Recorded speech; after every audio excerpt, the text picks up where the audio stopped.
Hello. Hello. I'm really depressed today because he's unplugged the Panda cam. So the secondary camera is not on for now. I'm just gonna have to be in the background. Thanks everybody for joining us for the subscriber stream. Good luck.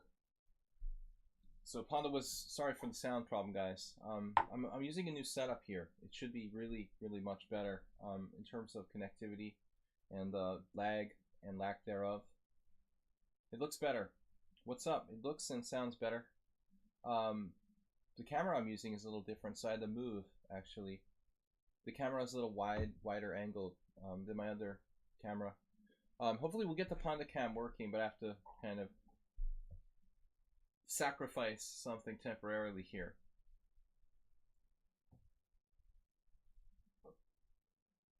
Okay, looks good. So today we're doing game analysis, subscriber game analysis. Welcome everybody to my stream. Merle Dixon, Acerbate. You guys are here, my fans. We've got games from you guys and some others. So we're gonna get started because we're gonna try to do at least 10 games. Got the beer going on. Panda, you had enough this week. Panda's burying his head in the pillow. Hello, Mr. I am in chat. Rio. I need a beer. I already had my coffee a little bit earlier, so it's on to beer. Spectacular Camel, subscribe with Twitch Prime. Cheers, Spectacular Camel. 9 months. Awesome. Awesome. No, the stream looks better. We've got less drop frames. Probably the camera's actually better quality, but I'm trying to figure out a way to modify, you know, how wide the camera angle is. I don't know if that's even possible. But anyway, technical things you don't have to worry about. We're basically streaming for the subscribers today. We got a Merle Dixon cheer, 202. 202, does that top us for the week? Let me check it out. No. Merle's just adding to his total. Hartweiss and Nudel with 1,000. Merle now with 425. And Jim with 300. We've got Alms, I want to say Never Odd or Even, and Acerbate on the board. So let's see how many guys we can get up in the green territory this week. Thank you, Clash Kid. What's up? Streaming, can I turn it up? Sound a little low. Oh, no. That's got to be the Windows thing again. Windows is probably on 88%. Like to protect my hearing. Alright, hold on a second. Let me see. So, microphone? No, this would be... Yeah, microphone setting. Microphone settings. Phone setup.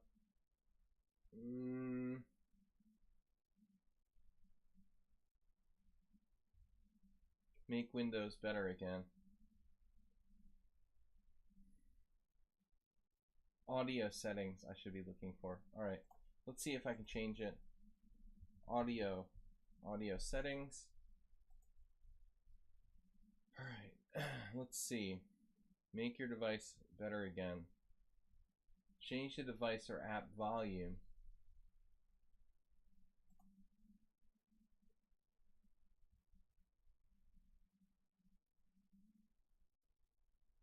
Choose your output device. No, I want my input. Device properties. Yeah, levels. Yep, it's on 88. That's Microsoft's way of protecting your ears. There we go. Alright, so that's annoying, but that's fixed. Yeah. Alright, let's get started with the Acerbate's game.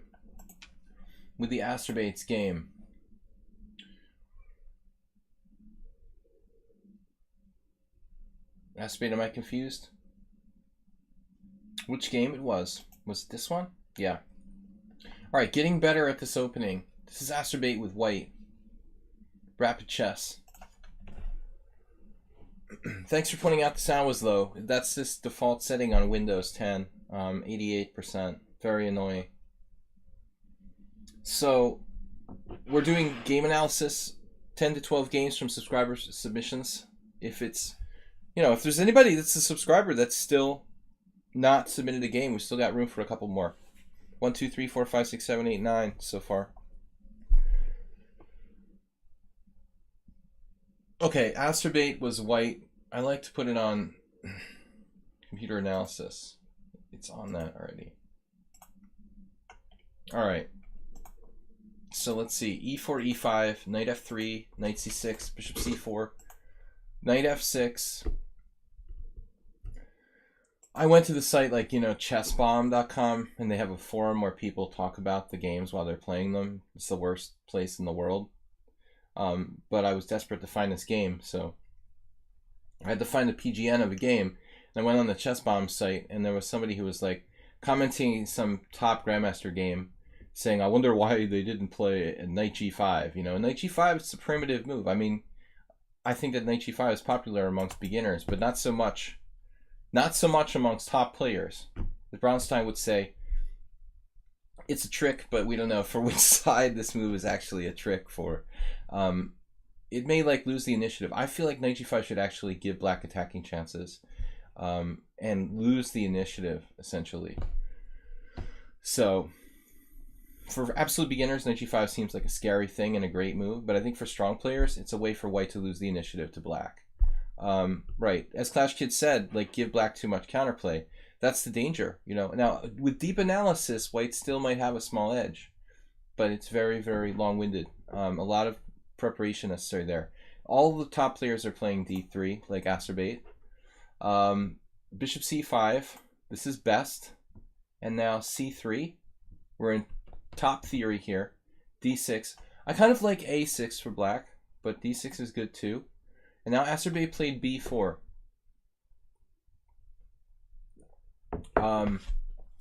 Dim, thank you for the donation, 200 bits. So now Dim is in second place with 500, jumping over Merle Dixon. A little bit of a bit battle there. Could you suggest openings against e4 which are similar to the King's Indian defense? That's interesting, Smate 2000. Actually, a lot of people that are kind of knowledgeable, would compare something like the Steinitz Roy Lopez to the King's Indian. But the Steinitz Roy Lopez, it's a little bit passive. But you do get those situations with similar kind of structures. So if you're talking structurally, there isn't really anything easy. But the Steinitz Roy Lopez, you're basically playing d6 on move 3. That's kind of the closest. Peertz, you can make comparisons to, of course. Absolutely. Yeah, the Peertz is kind of a standard comparison to the King's Indian defense. Anyway, I don't really personally like this variation, but it is a variation, b4. So probably another good reason not to play d6, but to give white less options. I think b4 here not as effectual after a6. So d6 kind of feeds into this a little bit. b4, bishop b6, and now a4. And then black has the eternal choice between a5 and a6. I don't know what's better. I'm kind of old school. I like a6. But the top players play both. A5, b5. So knight e7, staying in the center. And, I mean, what I was saying to Astrobate in another instance was, when you push all these pawns up on the queen side, it's possible that if black breaks out with d5 at some point, well, white's going to have problems because he's going to effectively be a little bit overextended.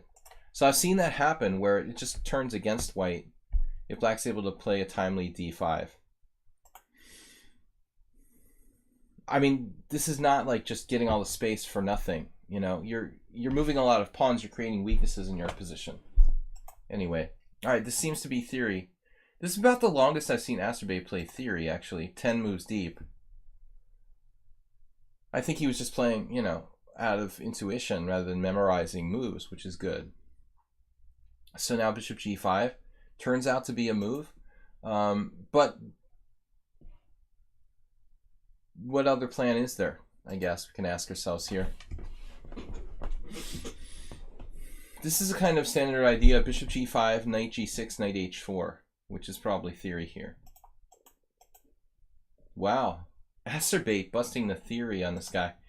That's the longest I've seen you go in book, Astrobate, 11 moves. And this move is sort of necessary, because if you don't play h4 here, h6 is just going to call the question to your bishop on g5. And the whole thing with like bishop g5 will essentially be a big waste of time for white if you don't play knight h4 now. And so black wasn't really paying attention. He just reacted automatically with h6, which loses the exchange at least. So what is he supposed to do here?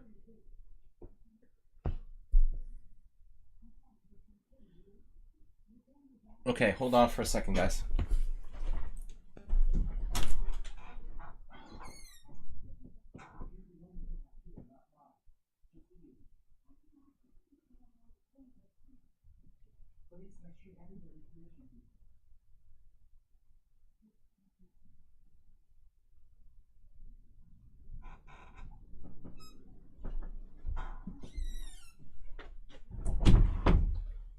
So, all right, anyways, black needs to be careful here. I don't know what the best move is. This is just patently blundering. Knight takes g6, takes, king takes. Well, I mean, we have this situation now where technically white's winning, but if there's no open files, then how do you use your rooks? Right? So there's still a long way to go between, you know, this being an advantage to white and winning. Minor pieces are more valuable in the early part of the middle game than rooks, in a sense. So he still has some problems to solve here. Knight d2. Another possible way to deploy would be knight a3, astrobate. Knight a3, knight c2, knight e3 looks actually pretty good here. And knight a3 would also not get in the way, and maybe we'll have also knight c4. So here, d5. And this is what I was talking about before in terms of these pawns. When black plays d5 and pops that bubble in the center, what we tend to see is a backwardness along the d file. This is kind of an advanced concept. I mean, this is a special situation where white is like just up the exchange, but still the positional factors remain the same. There will be a backwardness. And after takes on d5, I mean, the computer tactically thinks this is a mistake for some reason, but I didn't see it. I guess it's something to do with queen h5. There must be some kind of very ultra-violent move white has with like queen h5, clockwork orange style. Queen h5 or something? Yeah. So he doesn't see this, but he leaves queen h5 open. That's the only drawback. I mean, this is a very natural plan by black, because he's got this crushing knight f4 coming. There's also this sort of sideline, knight takes e3. So I would be most concerned about queen h5. Astrobate missed it, which is understandable because it's kind of a one-move tactic. Not, I mean, there's a check. Okay, that doesn't win immediately. There's also this sort of ghost threat on f7. I mean, the threat of queen h5 is to play queen h8 check and just win a piece. Queen h8, queen d8, and then bishop d5. Welcome everybody. Alms on Twitch is continuing the gift sub they got from Nils. Oh, so Alms on Twitch is subscribing? I don't understand what that message means. That's weird. I've never seen that before. I didn't realize Alms got a gift sub. That's cool. So Alms got involved through a gift sub from Nils. I totally forgot about that. Can't keep track of everything. But, okay, knight e4 instead. A natural move. This is good too, Astrobate.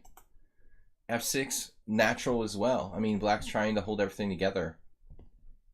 You know, I mean, it doesn't seem that obvious that black is, like, lost here.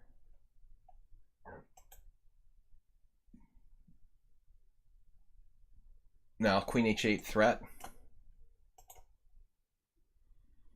What do you want black to play now? Bishop e6, allowing a trade of queens, but that's also, there's bishop g8.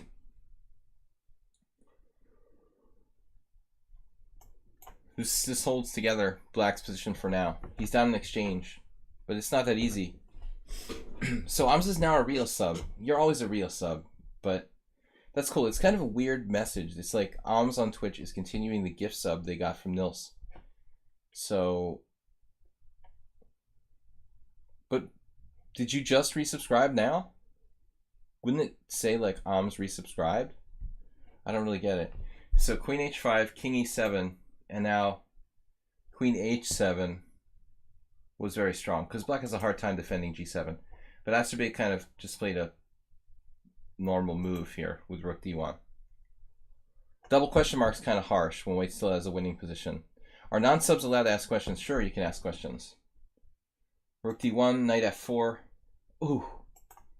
He did miss that. Ouch. There's some days left for the gift to sub. Oh, I see. Okay. That's weird, but it's cool. Thank you for resubscribing. Alright, Asterbait. Nice game. You know, my only criticism here really of this game is that what do I want to criticize with Asterbait? Actually, you played a good game, man. I don't really like the B4 system, but it's completely playable. No, this was actually a pretty clean game. He only made one mistake and one blunder. And they're kind of arbitrary blunders in like a winning position. You know, you missed Queen H5 a move earlier. Alright, good game, man. They were kind of big blunders. That's why his center pawn loss is up on 39. I mean, most times when you play a game, you've got no inaccuracies. That is impressive, Holmes. How hard is it to have no inaccuracies, actually? Pretty hard. You knew it was going to end like that. With that knight on E4 ensuring the mate. That's sweet, dude. Kind of lucky. I mean, he played into that, but Black was thinking in generalities. He wasn't calculating much. Asterbay's pretty good. I was saying to him earlier, he's pretty good when he has to calculate. When he's forced to calculate, like, concrete sequences, he's quite good.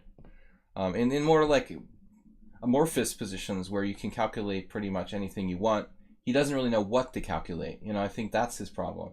But when it's really just forced calculations, he's actually quite good. Unicorn 99 is challenging me, but I'm not taking challenges. We're doing game analysis today. This is our one stream during the week when I focus on just concretely analyzing games, and I think it's the most instructive thing we can do. Also, in your own home game, let's say in your own home preparation or study or whatever you want to call it, when you're working to improve your own game at home, I think the single most important thing you can do is analyze games. It's not as fun as playing, but it's a very important skill. I mean, basically that's honing the skill we use when we're actually playing to analyze. Jim T884. The last game we played was really cool, so I wanted to see your opinion. I don't think I wanted to see this game again, honestly. I was kind of embarrassed I forgot the theory here with White. Sparkle Horse versus Jim. This is from the Tuesday tournament 4 days ago. No, I take it back. This is from the Simul. Alright.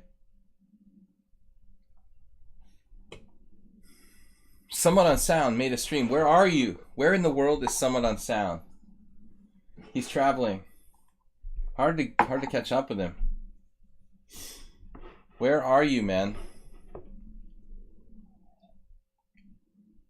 It's in San Francisco. Alright. So this is a game I played in the Sunday Simul against Jim. Did you miss the Sunday Simul, Somewhat on Sound? Were you there? I don't remember playing you. Maybe you're already traveling by then. So I was ashamed I didn't know the theory. And I mean, Jim hasn't been playing this too long. Jim, have you played the Semislav in the past and you like came back to it? Or are you just like learning it now? Because I had this feeling that you never used to play the Semislav, and then you show up playing it, and I'm assuming like it's a totally new opening to you.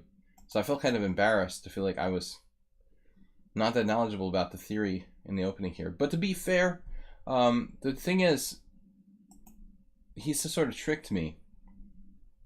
Because after Bishop G5, he played here D takes C, I played E4, and then Black played B5, and I played A4. So, A4 is a move that's like specifically designed to take these players who played the Botvinnik variation of the Semislav with Black out of their kind of mainline theory. A4 is a good move. It's a sideline. It's not the main line. So most people don't know what they're doing. So here, exactly like Jim says, he doesn't know very few, he knows very few lines or whatever. But you know, this is a bad opening to play if you don't know a lot of lines. This is like the sharpest opening in Queen Pawn games, period. It's as sharp as any kind of Sicilian. The theory, it's like the sharpest Najdorf, you know, literally. Theory is mind-boggling in this opening. But Black played A6 now, which almost nobody plays. I had no idea what I'm doing. I mean, I faced everything: Bishop B4, Queen B6, B4, Knight on BD7. That's not a move. Very rare move. So the three main moves, the four main moves: Queen B6, Bishop B4, Bishop B7, and B4. I faced all of these. But A6, like, I was like, what? And then I thought, hey, maybe this transposes some kind of main line where he's played like in an accurate order of moves or something. So I don't normally go into E5 lines, but I thought that after this, I'm like forced to transpose to like a good version. Yeah, I beat Erdos Victor very, very badly in the Queen B6 line in a rapid game some years ago, which I'm proud of. That's the only game I ever beat Erdos. But I wiped him out in like 25, 30 moves. A6. Queen B6 is the best line, but it's not that easy to play. It's very, very sharp. So A6, I was on my own. Now E5. There's literally only one game. This is crazy. So I thought after this we transposed to like an inferior variation for you. But I'm not seeing the transposition. Like, check it out. There is no transposition. It's just similar to some kind of lines. But I haven't looked at this game since we played it.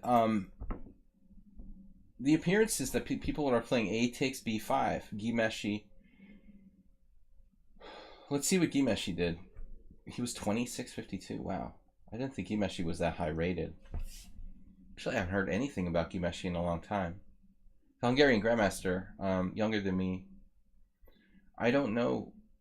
I haven't seen his name much at all in the last like few years. Maybe he quit chess. Let's see what happened in the Gimeshi game. He played AB. Oh, I see. So you just take on B5. Okay, okay. They're just taking on B5.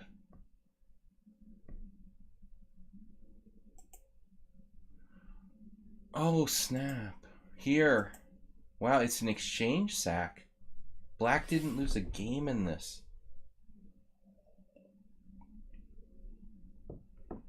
Wow. And there's a couple relatively new games. 2016, 2017. I was white against Erdos. No. He played black and he got crushed. He played Queen B6. But that was a long time ago. It was like 5 years ago. I don't think that Victor really plays the Semi-Slav much. He's playing more solid stuff normally. But it was rapid tournament. He thought he would take a chance. But he's the best player I've ever beaten in this line. Yeah. Okay, that's cool, because look what ended up happening. So I didn't even know that variation is kind of dicey for white. So I played, sort of accidentally played. It looks like I accidentally played the best move, essentially, E5. There's only one game between these Bulgarian guys in 2008.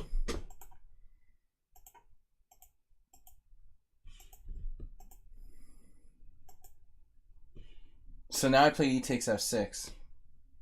And that's dubious according to the engine. I'm supposed to play G3. This looks like a transposition, man. I mean, how is this not a transposition? How is this not a transposition to like a normal Bifinic variation? I just don't really understand. I mean, it looks exactly like the normal position. I mean, I'm not an authority. We might have an authority online. Jorge Zamora is online, but he's like the most knowledgeable person I know in the Botvinnik variation. Jorge knows everything. But I can't really contact him now. So in Botvinnik, a2, a4 is not a common move.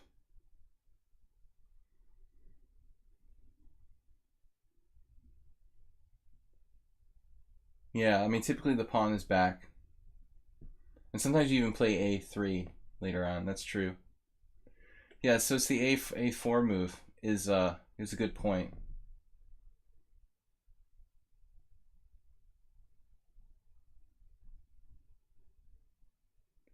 You're talking about Gimeshi is inactive since 2012? That's weird. Okay, bishop b7, bishop e2. I mean, I bet there are people who are like dead that I don't even know they're dead. I was not playing poker. I was not playing chess between 2009 and like 2015. So if somebody died like between 2009 and 2015, there's a small chance. I mean, I think I would have heard about it if someone like Imeshi died, but you never know. Like, you probably missed one here or there.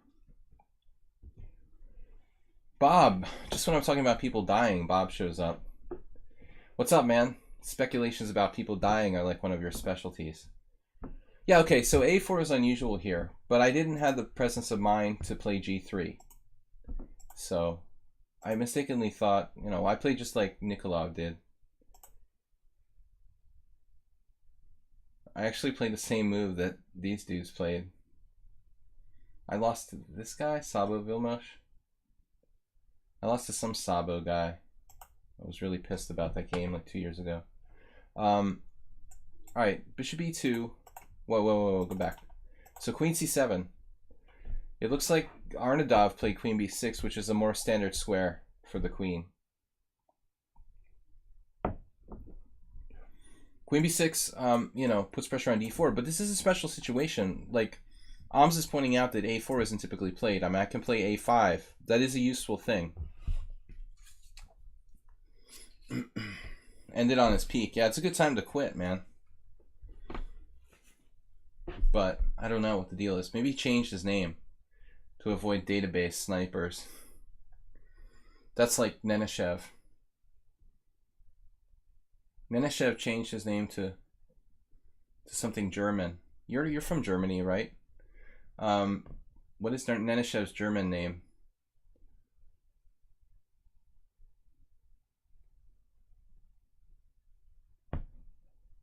It was on the tip of my tongue, but I forgot. Queen c7, h4. Now this was interesting. The note that someone played h4 here.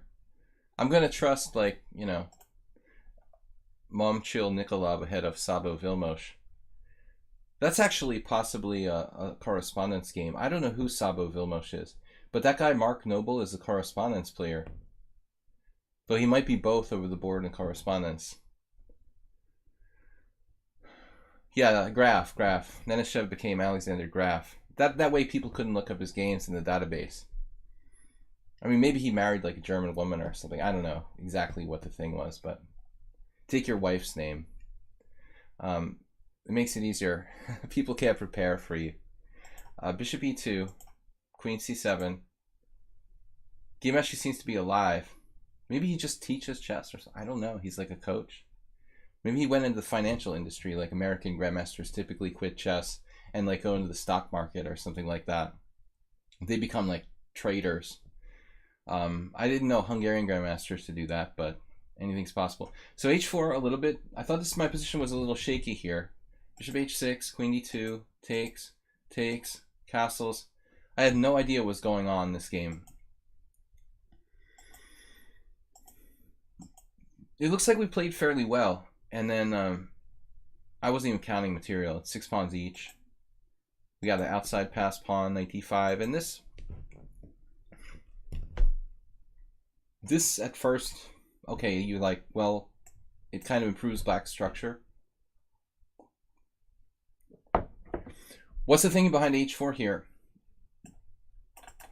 Let me introduce you to my friend, the passed pawn. Yeah, I mean, typically you get mated if you like castle kingside anyway, so you might as well just leave your king in the center and start shoving it. No, I mean, many a Botvinnik variation has been decided by a passed h-pawn. Somewhat unsound. and that's actually interesting. It's a move. It's a move that's played fairly often. I mean, I got the flexibility of leaving my king in the center, and that's what ended up happening. So I got the A file. It's equal material, but he's tied down over here with that passed pawn. I just have to sort out my king. Yeah, that's the only thing. But notably, he's got the problem with the white square pawns. You know, his bishop is basically a glorified pawn.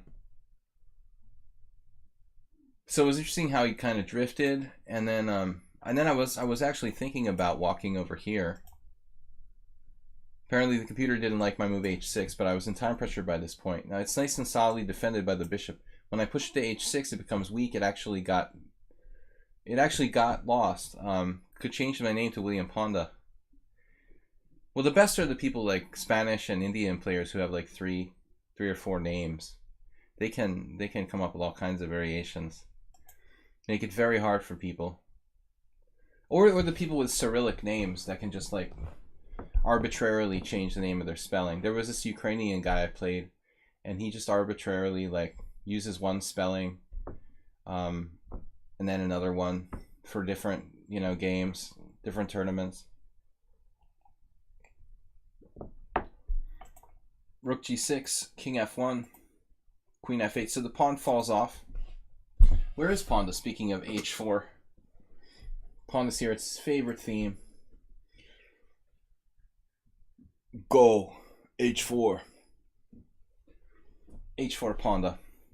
If you guys check the Twitch page, courtesy of Spectacular Camel, we have the h4 Ponda GIF.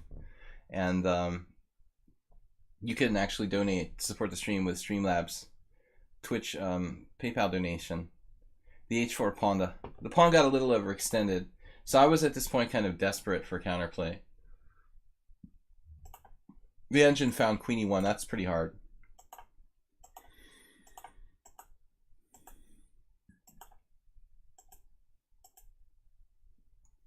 And surprisingly, he had a win here at one point.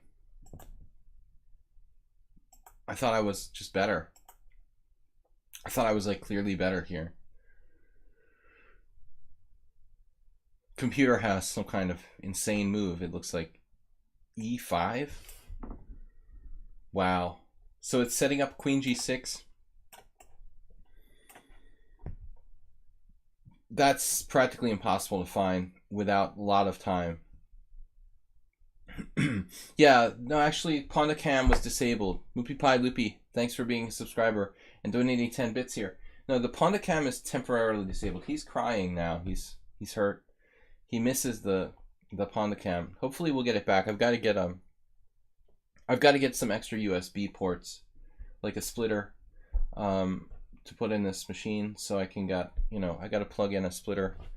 Probably wouldn't be that difficult actually. I have to find a plug, an actual adapter. I need another American to European adapter. Don't worry, Ponda, we'll get it fixed. King d7, queen a7 check, question mark, king e8, queen a6, king d7, and then king g2. This was a good battle. I mean, that was a crazy line. Like, and now he plays e5 of all things. But it's too late for this. And apparently my move is an insane blunder. That is so sick, dude. Oh my god. Now, obviously, Jim saw this game already, and I have not had time to analyze it. Sometimes I have time to look at the simul games after they're done. This was not the case. He could have sacked his queen here. OMG. Oh, that's so evil. Dude, check this out. Queen takes c5, d takes c5, d4 check. That is so sick. Man, could have never seen that tactic. And he wins. Man. George would have found it. Now, Jorge, my friend, has mated more people on h1 in the black side of these lines than anybody. It's never too late. Never should have put my king. I never should have castled king side. That's amazing. So that was his win. This is a seriously slow move. Now it's over. All right, man. That was a really good game. You know, seriously, for a fast simul here. table games on retired learner. Okay, that's some kind of lesson question. We got to move along because I've got a lot of games. Astrobate, Jim, Neffy, Alms, Uber, Haberbomb, Merle, Ubatis. Is Uber here today? No, I mean, I think you could find it, but it is a very surprising idea. I mean, a lot of strong players would have sat in that position and not found it, you know. That was a good battle, though. All right, what do we got? Nefedov, where is he? There he is. Oh. I have no other game played in the last 7 days. Ah. The draw with Nefedov. Everybody's putting their games with me. I'm honored. You don't play any other IMs? Guys, today I lost a Chess 960 game. My Chess 960 rating went below 2200. It was funny, though. I was telling Astrobate about it. I was crushing this guy the whole game. I played a really good game, pretty good game, all the way through with more time. And this is just like the time when I made 4 queens and I stalemated someone. I got punished because I got cute. You know, I had a winning position. All I had to do was like take another pawn and make him resign. But I thought I saw a cute way to trap his bishop. And I did. I trapped his bishop with my rook. He literally had no square to go to. And he was going to lose a piece, except for the fact that my rook was hanging on prise. So, anyway, I really didn't think he would see it, but he did. If you guys want to check my history, it's kind of amusing. Chess 960 game today, I dropped a full rook, and I sat there and I saw it, and I was like, I don't believe it. And it's such a surprising move that like I think a lot of people would have not realized I was hanging a rook. You guys have all had those blitz games where someone hangs something, but it's such a shocking move that you just are like transfixed, and you just can't see it. Nils, what's up? Percy Hepworth, thanks for the donation. He's crazy busy. Mess up the queue, Nils. Do it, mess up the queue. You don't have time, man. Now you're a working man. You need to force your way to the front. No time for messing around with queues. Spectacular Camel, I remember you telling me that. I told everybody, Spectacular Camel. I told everybody, I was very disturbed. I was very disturbed. I have told everyone I talked to today. I told my mom about the game where I hung a rook in Chess 960. I mean, it's horrible, you know, to play a good game in a fairly long blitz game and just on prise whole rook. Man, and after the game, after the game, I tried to compose myself, you know, not like curse the guy. I was like, well played. Somewhat sarcastic, but he took it as polite, and it was sort of. All right. Anyway, this is me versus. Sorry, yeah, this is me versus Nefedov. Now he's playing the Slav. Good idea, Nefedov. Gonna play video games. All right, man. I don't know what this is. This is Nefedov's new pet system. Basically a cauliflower. A cauliflower. It's like a cauliflower. Cauliflower. Knight d2 with c3. Now if Black were to get in e5, I guess he has a reasonable position. So normally I would play d4. But I had the feeling like I've done that, been there already with Nefedov, and probably we played the same game before.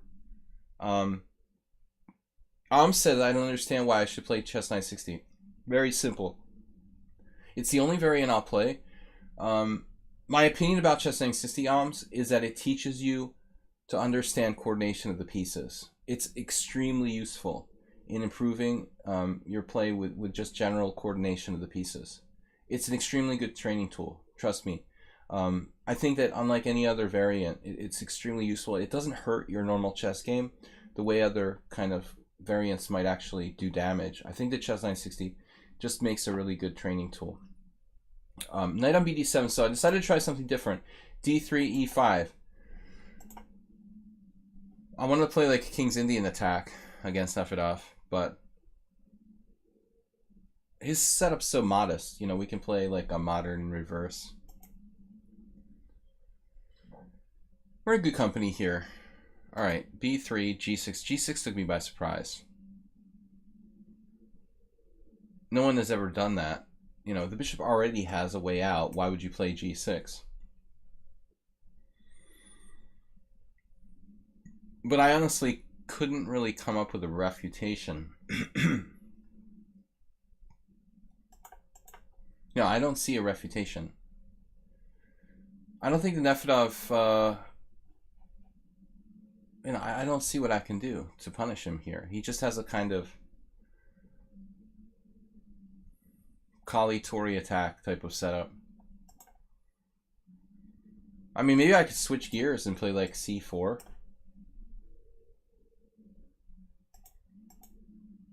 This move was, I thought, atrocious. Nefedov should have lost this game, and in large part due to the move d4.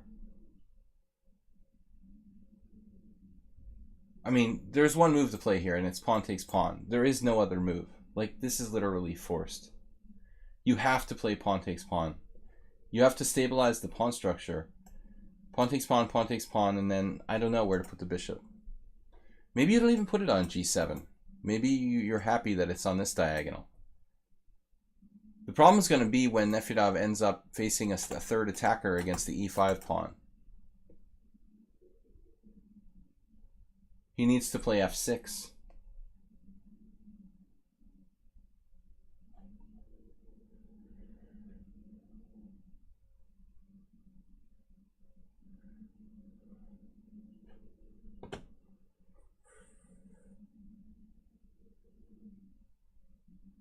Alright, Nefedov, very bad move, d4. I crack his structure with c3, and he plays c5. And at this point, if I just play cd, I'm concerned that it's not enough.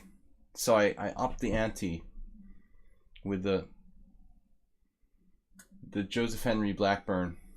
I saw Blackburn do this many, many years ago in the cafe. I'm that old. I look younger today because I shaved, but I'm really almost as old as Blackburn. So Blackburn, in a very nice game with black, naturally he was the Black Death, he played b5, so c6, b5 in an e45 game. Same theme here, b4. This I didn't calculate that much, you know. I mean, it was kind of intuitive. I thought there was something that concerned me. Yeah, I guess. Of course, like, he needs to try to take the pawn.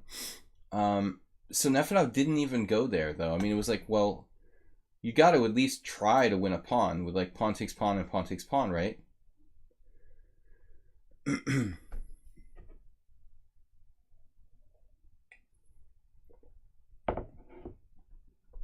No, he's banned because of previous trollings that he's done. This one isn't that bad. D takes c3. B takes c5.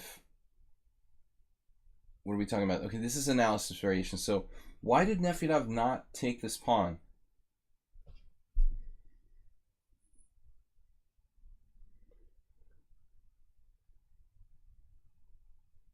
Because I'm going to turn on the engine. I was intuitively thinking knight takes knight d5, I think. With the knight b5, I wasn't sure, because nothing's going to protect the knight on b5. The knight b5 is kind of awkward. It's like out there. I was more looking at this, trying to open up maybe even more pressure on the e5 pawn. But the thing is, he has time to get away. He's getting away. He's getting the castle. So this was kind of speculative. I really wasn't sure. Apparently, I had knight. Excuse me, guys. I had knight b5. But the problem was that I didn't see how I'm going to protect it. I need to protect it, don't I? But the computer sees further, so it just goes a step further. So this was the justification of my fantastic thematic c3 b4 sacrifice. What I need is in addition to my imagination, I need a computer to like execute the tactical side of it like perfectly, which I'm incapable of doing. But at least on the inspiration side, I was good. You know, b4. It was a great move, but I didn't have the calculation well enough worked out. Nefedov found the best move, avoiding the tempting grab of the pawn. But he's still in hot water. We just rip it open. So I thought this was really thematic. I didn't see anything better now. This is a different story, though. There's a lot of open lines. He tried to keep it calm, keep it collected, but bang, knight takes d4. And it's a shame that I didn't win this game, because it was a nice game. But I gave Nefedov a draw, a pawn up, because I was actually getting in trouble on time. Yeah, incorporating chess, you know, maybe you should start trolling like Fortnite or something that's more popular. I don't get it. Why trolling the chess streams? Knight takes d4 if you don't get involved in chess at all. Knight takes d4, e takes d4, and e5. This is like Bishop City, man. That's why we play chess. Just make my bishops great again. It was nice and thematic. This was a really nice game. I'm glad Nefedov. This wasn't one of our more boring games. So e5, rook b8, bishop d4. I played well. Nefedov played fairly well. Bishop c5, another good move. Trading off dangerous piece and getting himself developed. Bishop c5, queen c5. I've got to take the piece back. I thought about d4 a long time here. I probably spent a minute on this move. Playing, 25 boards simultaneously. I can't remember at the end of the day why I chose not to play d4.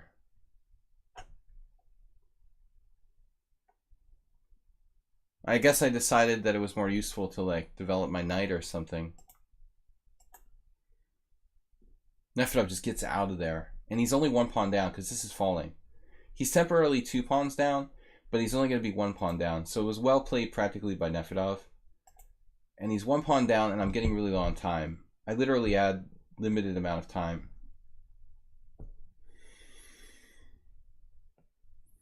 So, I mean, I don't know. It's just not an easy position to win. I have an extra pawn, but it's a target on the open file.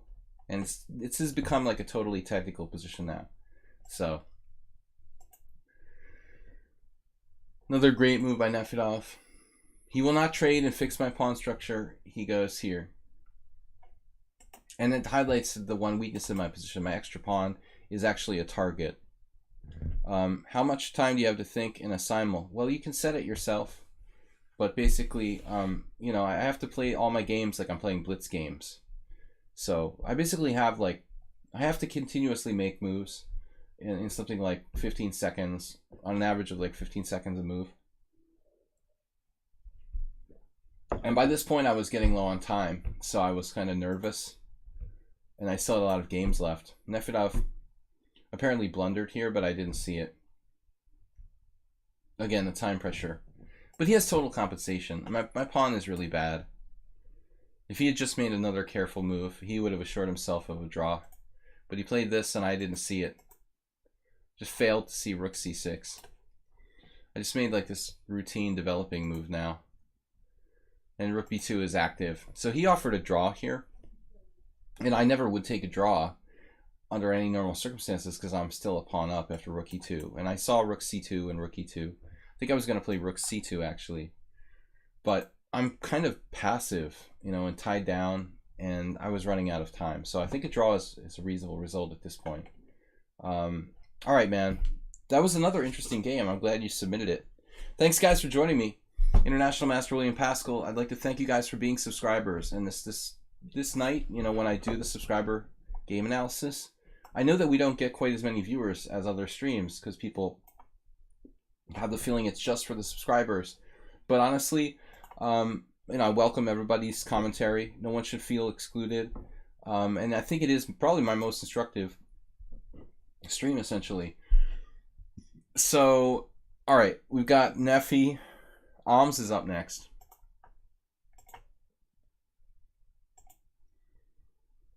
It's weird. I thought Alms was up next, but now I don't see him.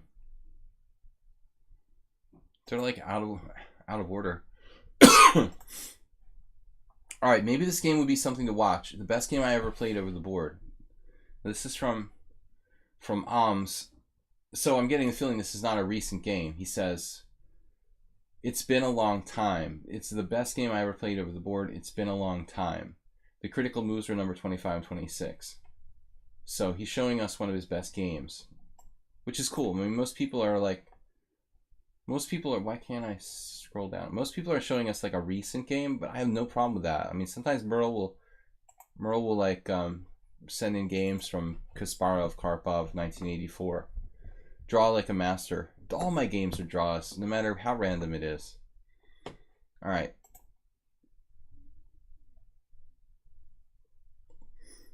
This is 13 years old. Someone on sound, thanks. You love this topic. I learn a lot.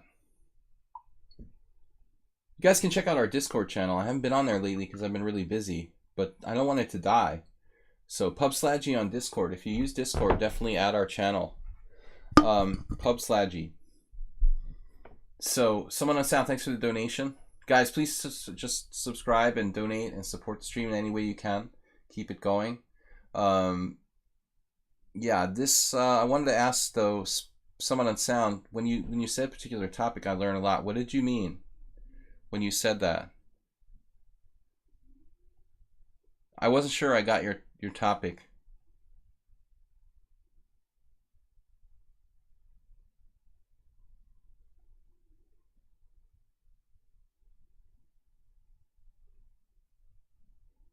Hey, what's up, guys? All right, let's get started. So, another Slav. Okay, so white is white and black is black. I think that white is our hero, Alms here. This is an interesting move. I've played this myself. This is actually not a Slav, it's the pawn triangle. Pawn triangle defense. Bishop g5 was originally like really played by Belyavsky. And I've played this move numerous times.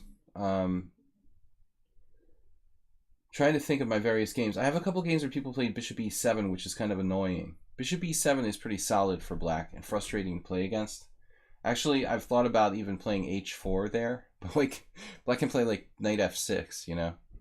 So I had a nice game I won against someone who played, I want to say they played f6. Belyavsky won some nice games with white. You know, this has probably been kind of worked out though. It was more fun like 20 years ago when he first invented it. Definitely one of the most aggressive moves white can play against the pawn triangle. But black just plays knight f6, which actually you don't see that often. Most people play the pawn triangle, don't necessarily want to play the semi-Slav, so it's not seen that often. Normally it's either f6, queen b6, or some sort of, you know, bishop e7. But knight f6 is played. Here, e3. So if you play knight c3, you transpose to a semi-Slav. I guess there's no need to take that risk. So he played e3.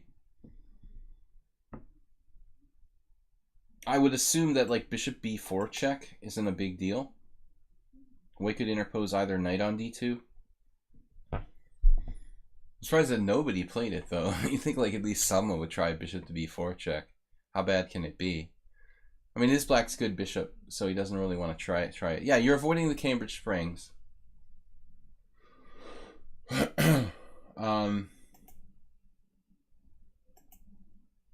Yeah, so basically black just transposed to kind of like a passive Queen's Gambit decline. So the books say that like, no, actually, what is this? Black's played c6 too early here. Yeah, this is like a rarely seen kind of passive line. Queen c2 is the best move for white. Because you don't have c5. Black doesn't have c5. The refutation, not refutation, but the best answer to the Rubinstein variation in the Orthodox Queen's Gambit. I've also played bishop d3. This is recommended in a lot of books as the best move. Stefan Peterson in the Queen's Gambit for the attacking player, I recall recommending bishop d3. His argument being that black has already played c6, so he can't do like d takes c4, bishop takes c4, c5 without giving you back a tempo. Cambridge Springs is a variation of the Queen's Gambit decline. Ask Merle. It's quite solid. It's also a town in Pennsylvania where some tournaments were held. So actually, rook c1, you know, some people consider this to be unnecessary here. That's the question. Well, rook c1 you learn as a child, but I mean, it's a normal move if black doesn't play c6. But here, It may not be appropriate. You don't need to do it. It's certainly not a bad move.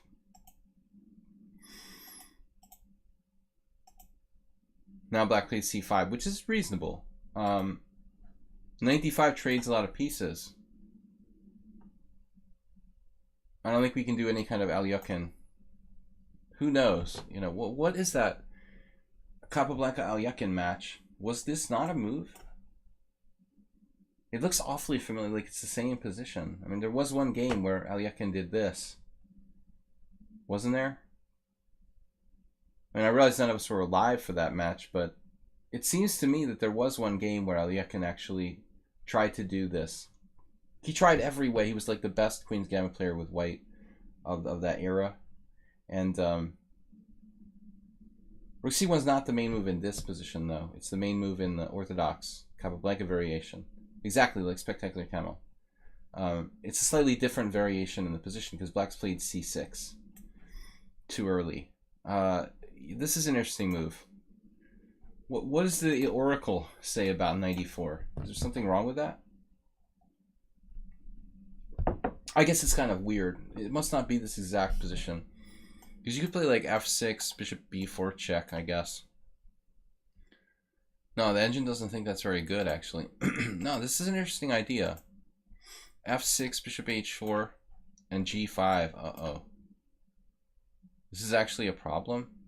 Okay, anyway, like more analysis needed there. It's a weird idea. You could also definitely do bishop takes bishop. I mean, we're definitely gonna find games with like bishop takes bishop, queen takes bishop, and knight e4. That's straight out of Alyakhin Capablanca. Definitely. Queen b4 check is a known position. This is bad for black. Totally unpleasant torture position for black. I mean, yeah, if you like playing passive positions where the best you can get is a draw, then you can try this. But I wouldn't really enjoy it, you know, for black. What's up, Move 11? Good to see you. The doctor is in. Dr. Alyakhin. My old friend, Lengel Bela, R.I.P. Hungarian international master who lived down the street from me. He was his whole career. His hero was he called him Dr. Alyakhin. So, anyways, all right, let's see what happened in the game. C5, different style. Now we've got, looks like a, similar to a Steinitz, well, actually Steinitz, Roy Lopez is, excuse me, I'm losing my mind. Steinitz, Queen's Gambit declined. Queen's Gambit accepted. Third try. Steinitz, Queen's Gambit accepted, the knight's on c6. But this looks like something out of like Korchnoi Karpov. Knight b6. One of those knight b6, bishop b3, h6, bishop h4, knight h5 type of things, where you can force a trade of pieces and watch Korchnoi like collapse, trying to win too hard. Yeah, knight b6 is the most solid. Black played a6. The IQP pawn, I mean, it's standard position. I did a middle game series where I talked about this, and I think it was like one of the most important positions to understand. I made a whole chapter on that, the concept of the isolated queen pawn. It's a strength and it's a weakness at the same time. It's a key pawn that controls central squares, yet it's a tangible weakness in some situations. So the key is like for black to try to trade pieces. That's why I'm talking about Karpov Korchnoi, because he managed to do like h6, bishop h4, get Korchnoi to play bishop h4, and then he played like knight h5 and forced Korchnoi to trade pieces. And as Karpov traded pieces and blockaded the pawn, Korchnoi just started going crazy and like weakened his whole position and lost in one of their matches. Slightly different position, but the same idea. Queen e2, b5, bishop d3. See here I don't know, you know, about where to put the bishop.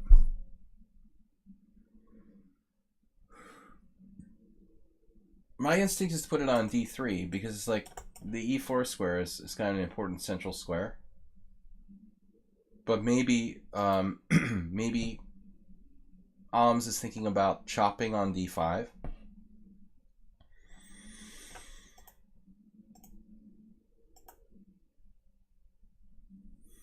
But I would evaluate this as equal. Black is okay here.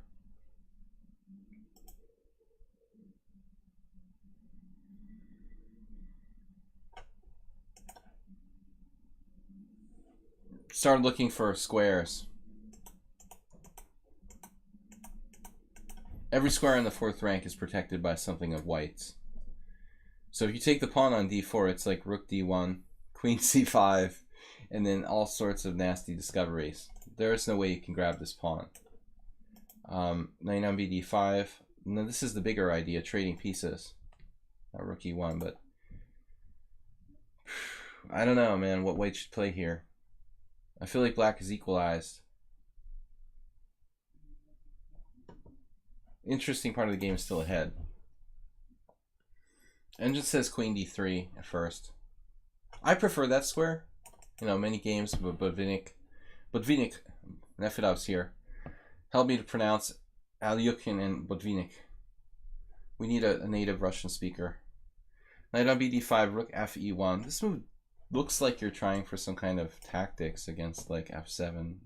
It almost never materializes. h6 weakening the king side. But he's trying to get knight f4. So that limits white. I guess if it were a blitz game, I'd probably play bishop e3 or bishop d2, stay on the diagonal. But Alms traded on f6, which is a move that I don't know. I mean, I wouldn't really want to give this bishop up for nothing. That looks like what it's coming down to.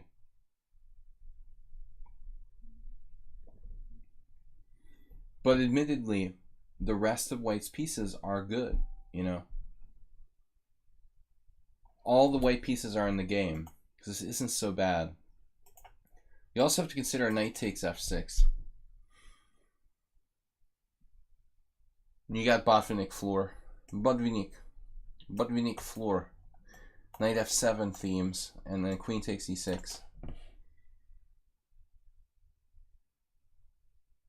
Probably just wins on the spot.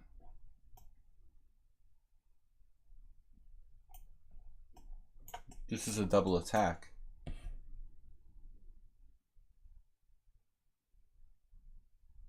There was a famous game between Botvinnik and Floor where he interfered on d5 with black. Floor was able to interfere on d5. My assumption is that that's probably strong. It wins, yeah. The oracle confirmed. Knight takes f7 is a win. Black has to take with the bishop. And then he did it anyway. Whoa.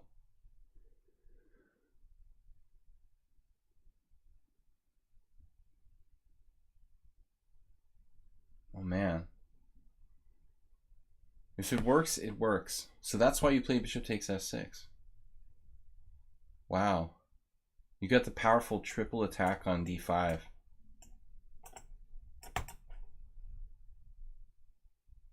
And the pin.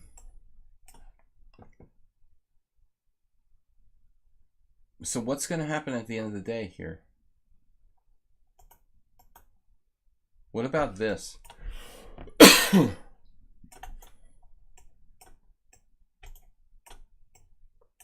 Does black have some sort of counter chance? This is the game.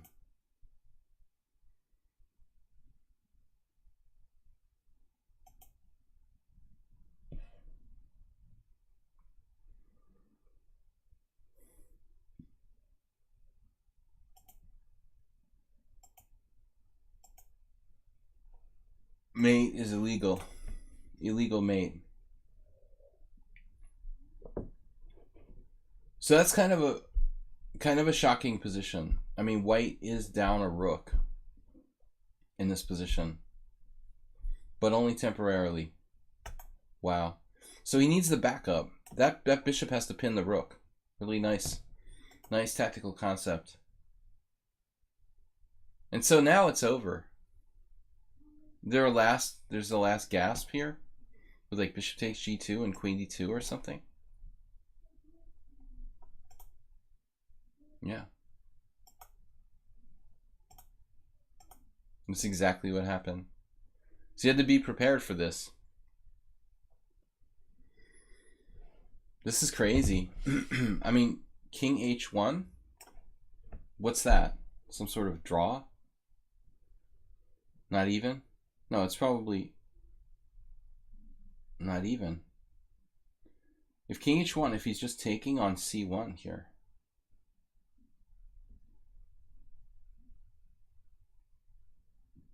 I'm definitely missing something.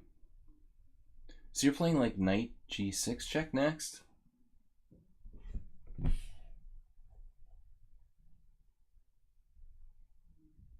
Wow. Is this actually sound? It is a draw here. So king f3 is the only way to play for a win. Queen c1. Now I would have been terrified I was like busted or something. I didn't even see the draw. Knight g6 check, king h7. I mean, maybe you can just play knight f8 check. Okay, so is that the point? You can still just play knight f8 check, and he'll have to sack his rook. And you play queen takes, but the draw is still on the board. Man, but this move apparently wins. So is he not supposed to play queen c1? Wow. He has to do queen d3 check. I had to cheat and use the engine. He has a draw a rep. But honestly, I would have missed this too. Queen f5. There's no checks. There's no checks. And there's going to be a mate, a discovered double checkmate on h7. No way to stop it. Gaming on a terrible PC. Nice name. No, I mean, we're just taking subscriber games, so it's pretty much set for today. He found queen g5. This doesn't help. Knight g6 check. He sacks his queen. Yeah. It's not going to save the game. Not enough material. Nice game, Oms. Don't do queen against rook. I can't do that. I've only done that like successfully twice. Anyway, this is just kind of monotonous now. Really good game. Thanks for joining us, guys. We're analyzing subscriber streams here on my stream. Subscriber games here on my stream. International Master William Paschall, along with Ponda. Ponda's sad because the Ponda cam got taken down. Twitch banned him for drinking. I was having drinking tournaments on stream, and I was a bad influence. No, I'm just kidding. He didn't get banned, but his cam was taken down for technical reasons. We'll bring it back. Don't worry.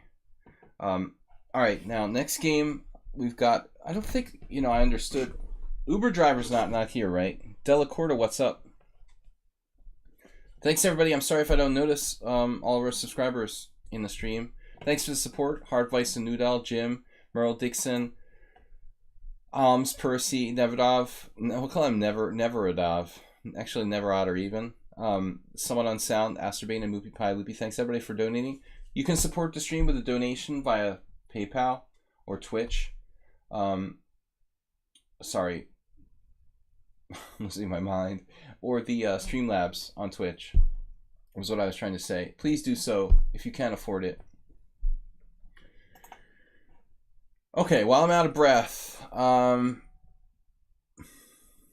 wasn't clear if Uber Driver suggested a game, but I'm going to add it.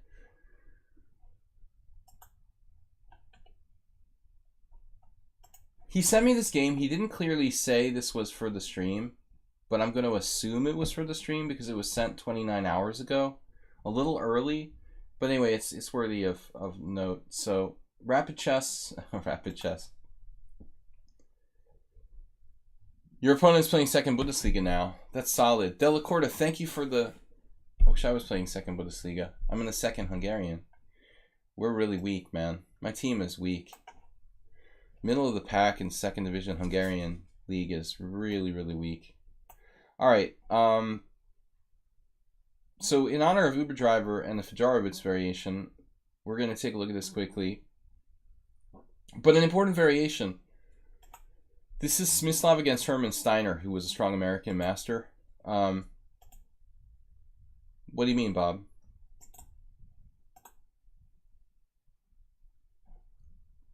Jesus, are there that many submissions today?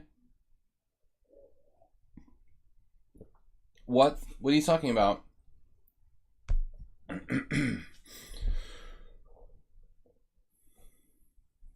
All right.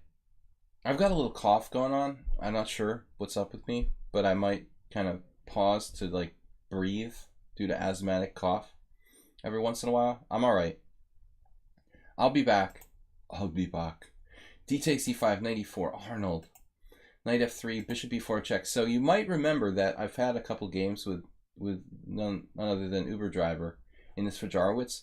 We had the same exact variation, and I think this reminds me a little bit of the one line in the England Gambit, which is like d4 e5, where the same theme crops up, as you'll see here.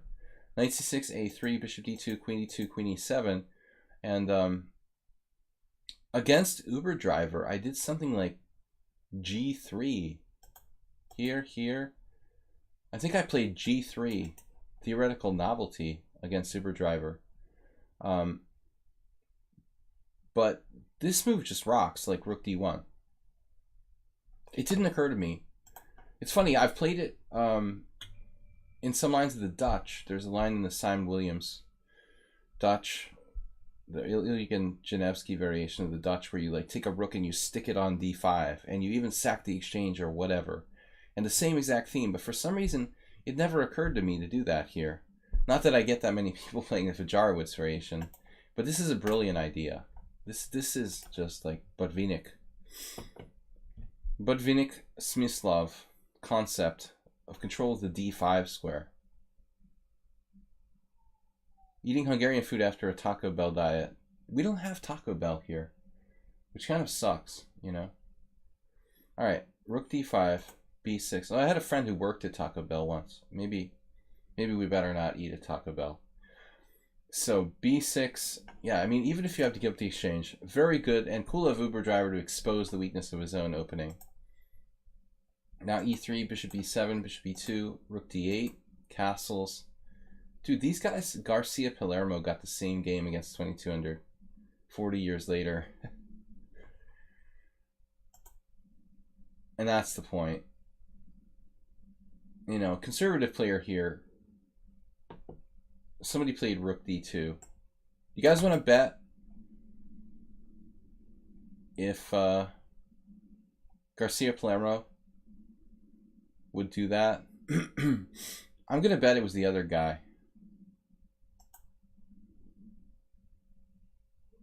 No, it was Garcia Palermo played rook d2. Thanks, Joanna. Joanna's here. Oh, rating with a party of 20. Whoa, party of 20. I feel like I'm in a restaurant. That's a lot of tables to fill up, you know.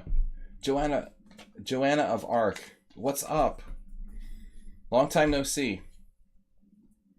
Thanks for rating. Joanna of Arc is here. What is up? Now, I was watching your stream a little bit earlier for like 5 minutes, but I have like literally no free time ever. Hopefully I will soon to watch other people stream. I feel bad because like Soltigo, all these people that I like are streaming. Esserman's here sometimes, and I never ever watch the stream. I should reciprocate, but it's just not because I don't want to. It's because I don't have any time. I'm good. I'm better. A little bit better. So we've got this subscriber stream going on, and I'm analyzing games that people submitted. That's what's going on. This is just a submission of a Grandmaster world champion, just a mere world champion playing against Hermann Steiner from years ago. Just 70 years ago, nothing major. Knight b8, yeah. So here we go. Rook c1. So this Wolfram guy played rook c1. Garcia Palermo played rook d2. But that's a chicken thing to do, man. You gotta play like Smyslov. This guy knew the game. Bishop takes d5, cd5, d6. Totally Botvinnik. Pressure on the c file. Beautiful game. Thanks for submitting this, Uber Driver. Rook f8, e4, a6. I'm going to kind of go through this quickly because it's not like personally one of the games of one of our subscribers. Joanna, how are you? I saw you playing like Crazy House.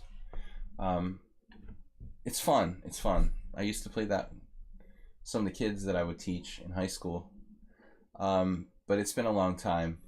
I'm a little rusty in the Crazy House. One day I'm going to play a few games, I promise. D takes e5, knight takes e5, rook d6, and then knight c4. Beautiful, beautiful sacrifice. I mean, I'm not sure it's like 100% sound. Let's check what the oracle says. It likes it. It's 2 pawns on the king side. It's amazing. I mean, white has just like 2 pawns in the center, a knight and a bishop against rook and knight.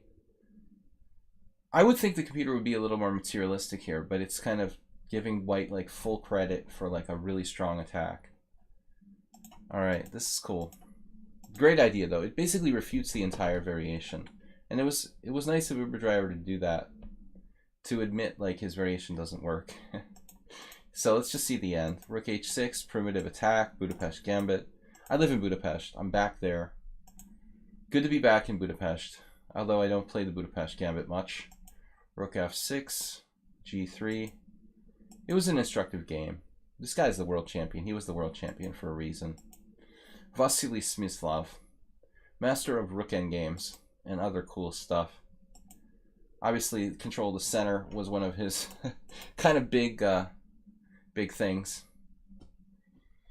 So Joanna tries raiding with a party of 20. Check out her Crazy House streams sometimes, guys. I would play Crazy House. I swear, I would. It would probably be one of my favorite variants if I played anything besides normal chess.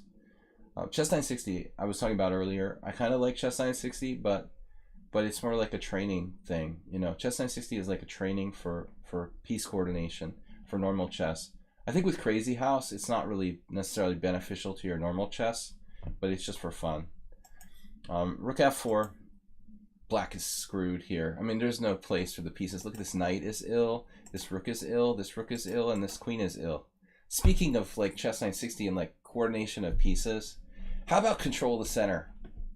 Can we have a little bit of discussion about like control of the center in this position? He's like toying with his opponent. This is ridiculous. Hermann Steiner wasn't a bad master. He looks ridiculous here. He got totally hosed. Bishop g6, queen g6, e6, queen b1 check, king h2, f5. Nice pawns, buddy. Was this a blitz game? Like, we don't know what time control this was, but it wasn't pretty. All right, man. Thanks, Uber Driver, for submitting that. That was a very instructive game. How's my stream doing with the engine on, by the way? Anybody notice like any kind of major lag? Should be better now. It's a much faster computer than I was using. Okay, Haberbaum is up next. Haberbaum, the hyper bomb. Where are you? There, round 8 games. So this is a live game. This is not Smyslov against Hermann Steiner from 70 years ago. Stream's not lagging. It's looking smooth. Okay, that's good. I got a better machine. Plus the Hungarian, you know, the Budapest internet is like worlds better than Comcast in Massachusetts. It's like, my ping is like under 50 now. It was like 200. All right, so it's Heinrich Beerbaum.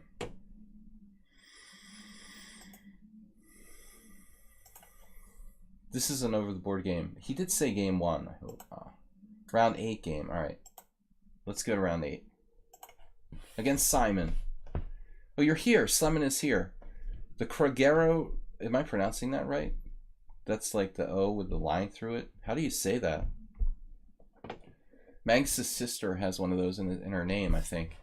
The O with the line through it letter. How do you even say that? Krogero Resort Chess 2019. I'd like to go to some resort chess. I definitely need a little bit of resort chess 2019. See you, Joanna Tries. Thanks for rating, and we will definitely check out your stream soon. Awesome to have someone raid the stream today. My subscriber streams are more like small affairs. You know, we basically just do nerdy nerdy, deep chess analysis here. Not as fun, but I think more beneficial. Heinrich Birbaum against Simon T. Johannesson. All right, I'm American. I can't pronounce stuff. C4, knight f6. Oh no. Simon says play the Marshall defense. And Sleman is good in the opening. See, he's not going to give him any quarter here. CD5, knight d5, best move, knight f3. This is Marshall's idea. Like after e4, you play knight f6. And after the natural knight c3, you hit him with e5. This is like one of Frank Marshall's blitz openings, basically. He would do this, and then he would get like a reasonable game after playing e5. But it's a kind of blitzy hope chess type of line. Even this might not be that great for black, but it's at least reasonable. You should proofread my messages before I send them. I should proofread them. Why? Did I miss something? Did I analyze the wrong game or something? Am I missing something? Sleman, let me know. Keep me in the dark, man. Yeah, Danny Kopech played this against me, Sleman. We had a banter game on US Chess Live. It was a website that sucked, but it formerly existed. And Kopech was international master. He passed away like 2 years ago. We did some commentary together. He was a little difficult to work with, but he was basically a good guy. And decent player. He invented this weird sideline against the Sicilian with bishop d3. But I was surprised when he played this against me. So Encyclopedia says knight on bd2. Sleman knows all openings. He knows about the refutation of this. I'm not sure if you ever saw this, but I did mention this. The doctor's out? What's up? What do you mean, move 11? The doctor's out. Dr. Kopech's out. Oh, you know Dr. Kopech, right? Because he was living in Brooklyn. He was teaching in Brooklyn. He was a computer science professor at Brooklyn College. And Move 11 actually was in Brooklyn. I don't know if you ever met Kopech, but yeah, same area. So knight on bd2 is Encyclopedia Chess Openings recommendation. Now your opponent played knight f6. I'm trying to remember what Danny played against me. I mean, it must have been knight f6. Queen b3. Oh, you played e3. So Sleman compromised. No, I've showed this on the stream before. So my game against Kopech was like queen b3. And Danny played queen c8. And we followed this, like, these games, or whatever, you know, for this game from 1975. The game with Kopech was circa like 2002, online. Probably about 17 years ago. I drew. I think I played something lame like g3. But I analyzed this with the computer quite a bit. And there's a stunning move here for white. And it's really, really strong. But 100%, not 100% clear. You do queen b3 here and e4. This is a theoretical novelty that's never been played. I've recommended this to a bunch of people who have, you know, probably never had a chance to play it. But this is actually a really strong move, dude. If you sack this pawn with e4, white gets like a lasting initiative. I would 100% play this like every chance I get. This is really strong. e4. How does he respond to this pawn? We'll turn on the oracle now. I previously analyzed this. This is really, really powerful. Acerbate is like, what are you saying, man? I dissed him by saying, I just call it like it is, man. Smoke him if you got him. Well, it could have been me. Well, you knew to play knight d2, dude? I mean, I'm assuming that you know something when you play knight on bd2. Knight bd2 is not the most intuitive move in the world. Like, you're blocking your bishop on c1. Like, I assumed when you played that, you actually had some knowledge. No, I mean, this is critical. Queen b3, queen c8, and then e4. And this is an awesome novelty I'm sharing with you guys. Then again, nobody plays this defense for black except for someone on sound. I was hoping to get this on him, but I don't think he doesn't play this version of it.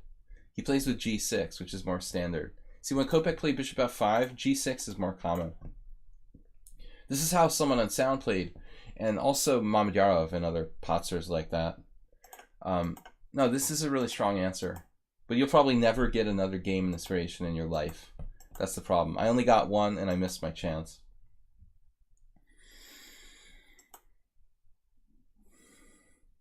Okay, I'm trying to trying to breathe. Breathe. So, knight bd2, I mean, typically you play like b3, bishop b2. I know I said it was lame, but it's still like white is better because you have a strong pawn in the center. Black does not. Black needs to play like c5, but he's doing that at the risk of his like b7 pawn falling.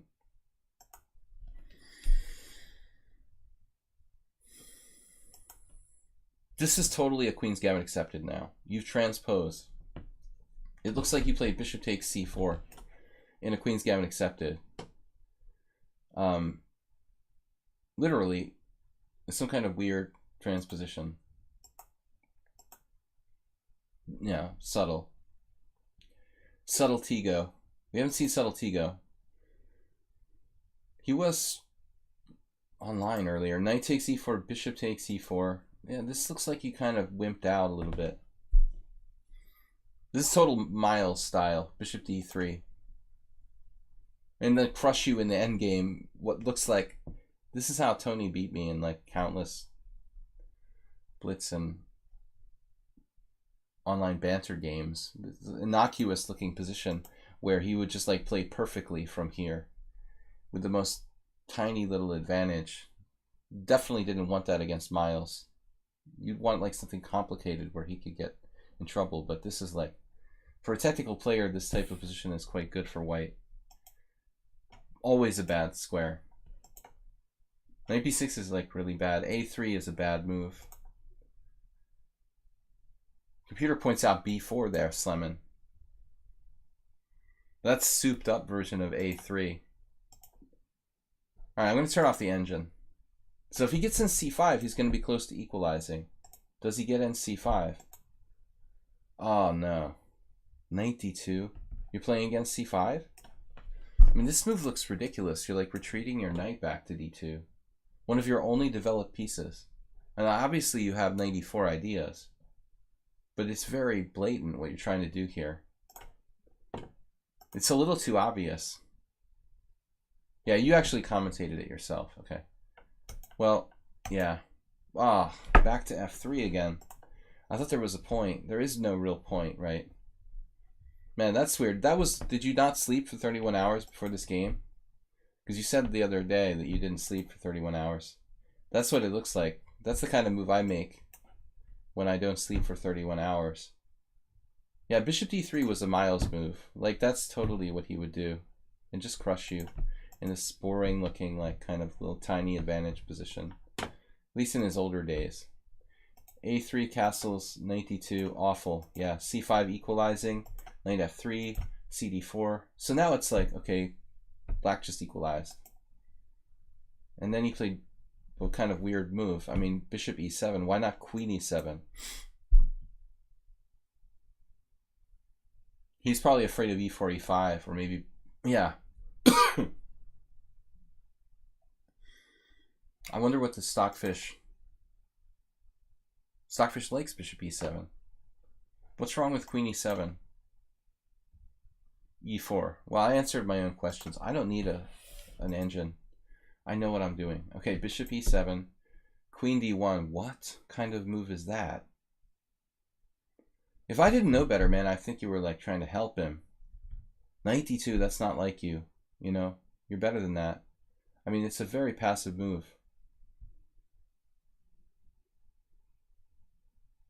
Obviously, you don't have much advantage here, but it still doesn't seem right. You have nothing now. Your pawns are actually fixed on the wrong color. So if anything, black is a tiny bit better. You don't want to be playing like Konstantin Chernyshov right about now. I mean, this is about enough to lose against a strong player. Now, I think it's probably lost if you're playing like an endgame specialist. After bishop f6, those pawns get targeted and you're just going to lose something. No, this is bad.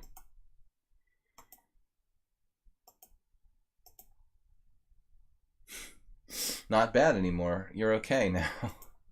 That was convenient. I think that black probably missed something slightly better. But okay, we get a technical ending. This is a bad move by black. I've referenced Dorfman a few times. Rook and bishop against rook and knight is probably better to keep the rook on the board. If he plays rook c8 here, he's threatening mate, and he can play like rook c7 at the minimum to keep you off the 7th rank and then bring his king to the center. Take care of someone on sound.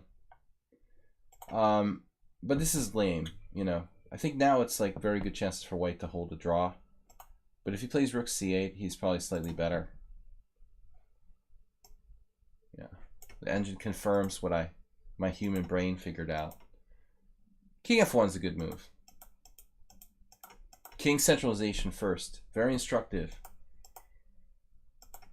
Nah. Now white could even be like a hair better. Oh no.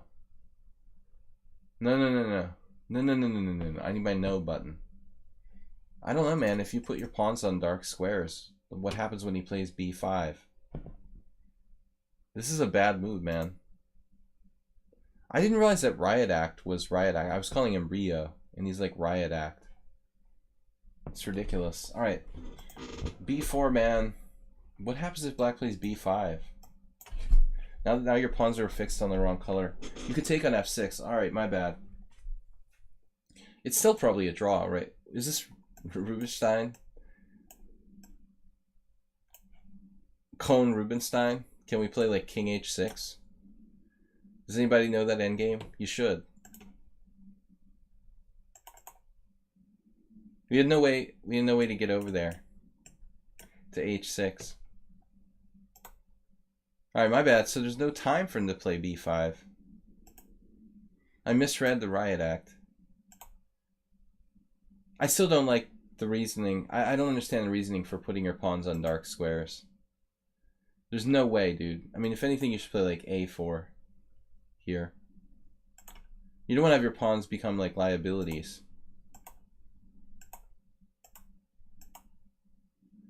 So now it doesn't matter anymore. Okay. You figured it out. Unfortunately, this is a draw. White's better, but it's still a draw. Though, if you land on c6, do not pass go, collect $500. Laughing at my own jokes. I'm so lame. e4, e5. Man, that's a juicy square right there. Black could be in serious trouble now. I mean, I'm seeing knight going to d5. This is a disaster. I mean, he's now fixed his pawns on the wrong color all over the place. You got control of d5. The question is, can you get in? You got every kind of maneuver available. Okay, that I don't understand. Again, like, you can play h4, h5, but I wouldn't touch the h-pawn here. I mean, you need to try to find a plan. Maybe you don't have one, but it seems to me there's still hope. Knight a3. Man, the problem is the c5 square. I think this is probably a draw. Computer is analyzing. Let's get it to cloud status. Depth 35. 42, king d3. Well, that confirms that it's a draw, man. I mean, I think it's a draw. That's a good place to put your bishop, you know, as one-dimensional as possible. I mean, I understand why he played h4. He could possibly play like a g5 break. This didn't really help. Maybe you have g5. I don't see it happening.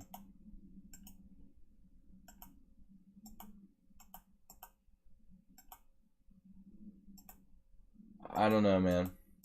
This is a frustrating position, but I think it's a draw.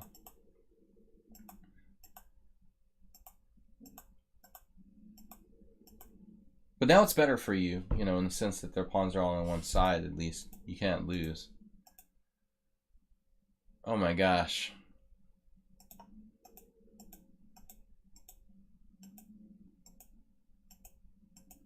I still don't know how you can win. You're going to sack a knight on f6. Might work.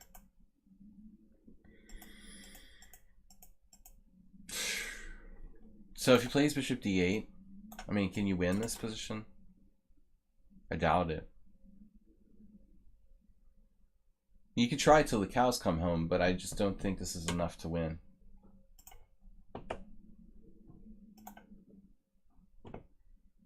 Computer's pointing out that like bishop e3 might even hold. Yeah, so that's terrible. He let you sack a piece there, but good for you for trying everything you could.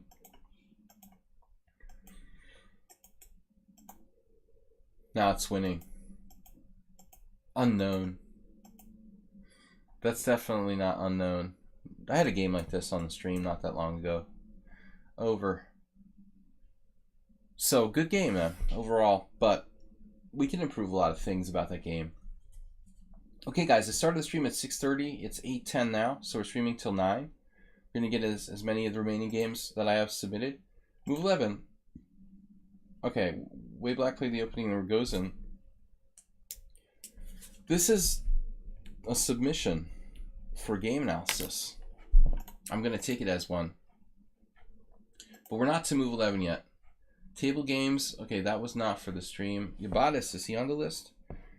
Merle is next, and then Yabatis. All right, Merle. This is a long GM game. I'd like to hear your thoughts on the key moments. Merle's here. Guys, thanks for supporting the stream. He did manage to pull it down. Judit Kasparov. Judit versus Kasparov. There's the famous touch move game where Kasparov like touched a piece but wouldn't move it. They played numerous times. But I'm not sure which game is which. This is Judit playing white. I guess we'll watch Gary's side.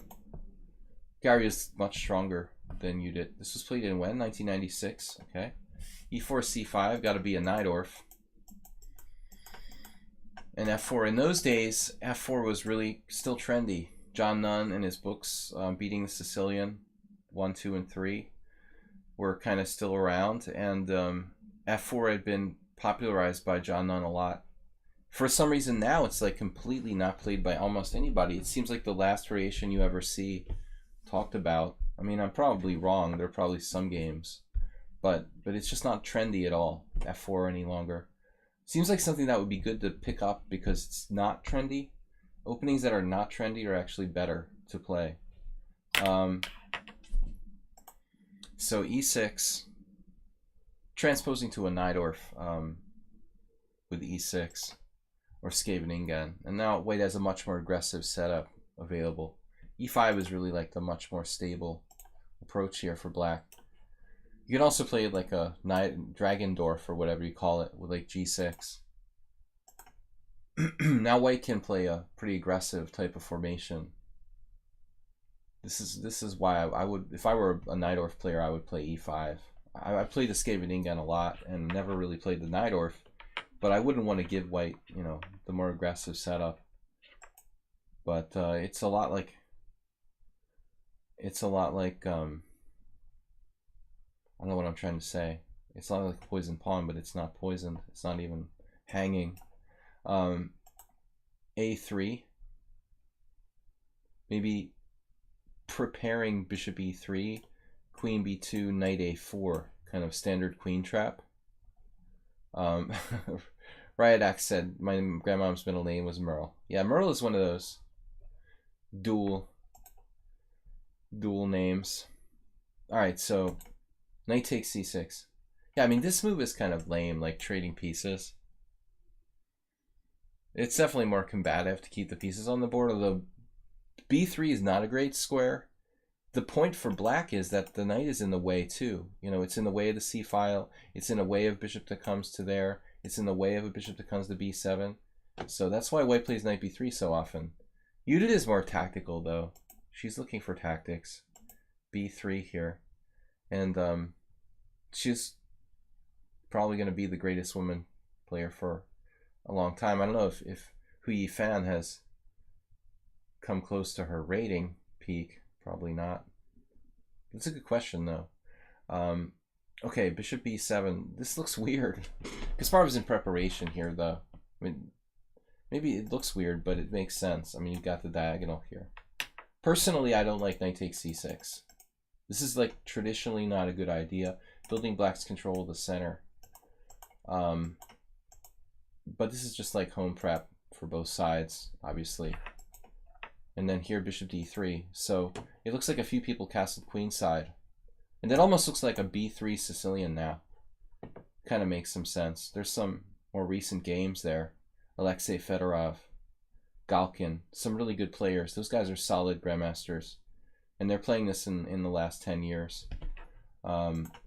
Bishop d3, it's kind of vague. Like, what is white intending to do? Like, not castle?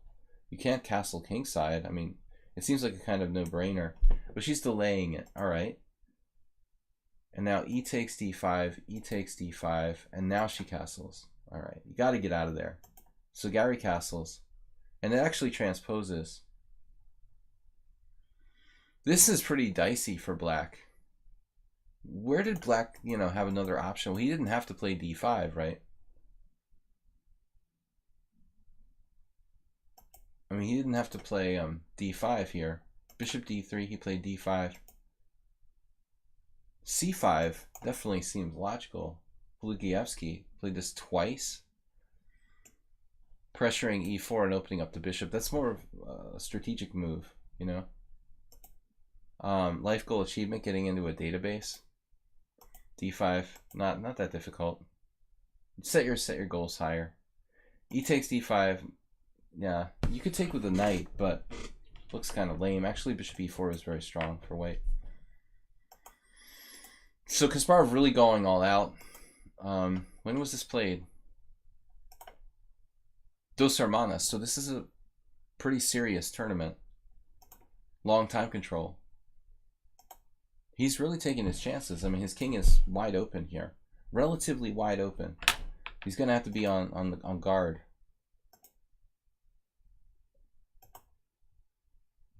Yeah, I mean, I expected bishop e5 too. That was played by Galkin. Check is a little weird. I mean, in the sense that it feels like you're just chasing the black king to a safer position. Obviously, this is all forced. And now queen c3. She's ganging up on c5. Actually, you did play this in a totally Nimzovician style. I normally think of her as like extremely dangerous tactically.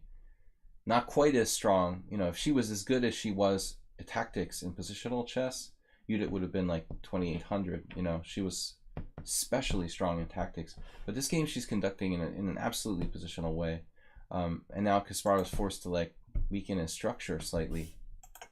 Bishop d6, queen d6, queen c5, and queen f4 check. So material is equal, but don't we have rook d5 here? Wait, what is white's saving move?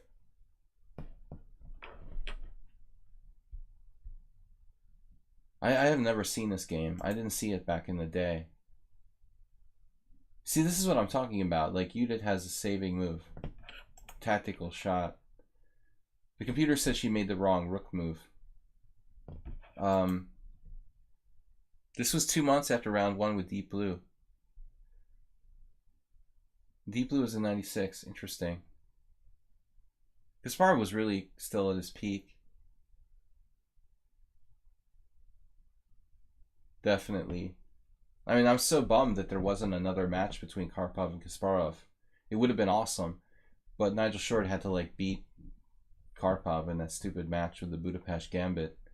I think the Karpov could have put up one more good kind of last match. That would have been really worthwhile for chess.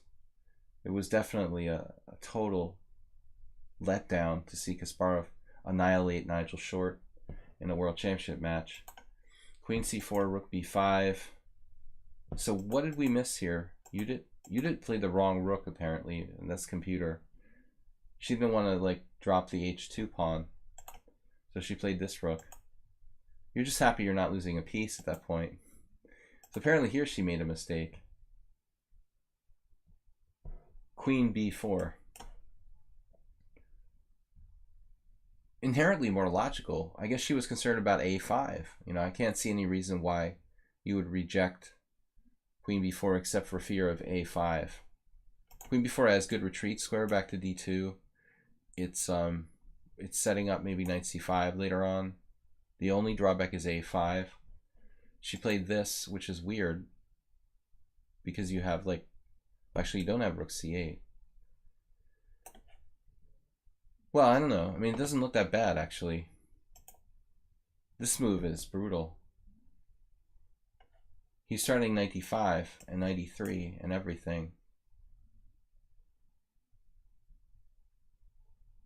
Actually, what was happening on queen b4, rook b5? What's the point? Like just queen d2? It has to be, right? Or do we go to, we have to go to back to d2. Black still has strong advantage. But it's not that clear, you know, especially below the 2800 level. She wanted this pawn. And Kasparov just goes directly at her king. Wow.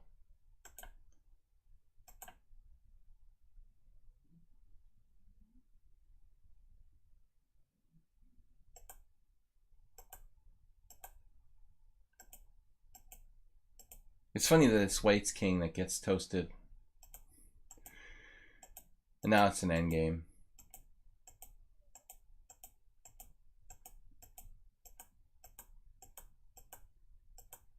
Nice technical endgame. Yeah, he let her out of the bag. I mean, he probably was winning, like, much easier. So this, who knows? I mean, this is probably a draw. But really hard draw. I mean, how do you stop the h-pawn? Oh, this is the game where he beat her with rook against knight that they brought up earlier? Let me see. I don't know. Someone referenced this earlier. Like, Esserman was talking about it when I had rook against knight in the simul against somebody. Oh, that's why you brought it up. Does it reach that? How did she stop the h-pawn here? Whoa. It happened, yeah, okay. Oh man, you're gonna make me analyze this? Nothing to see here. I don't know, man. I mean, how did this happen?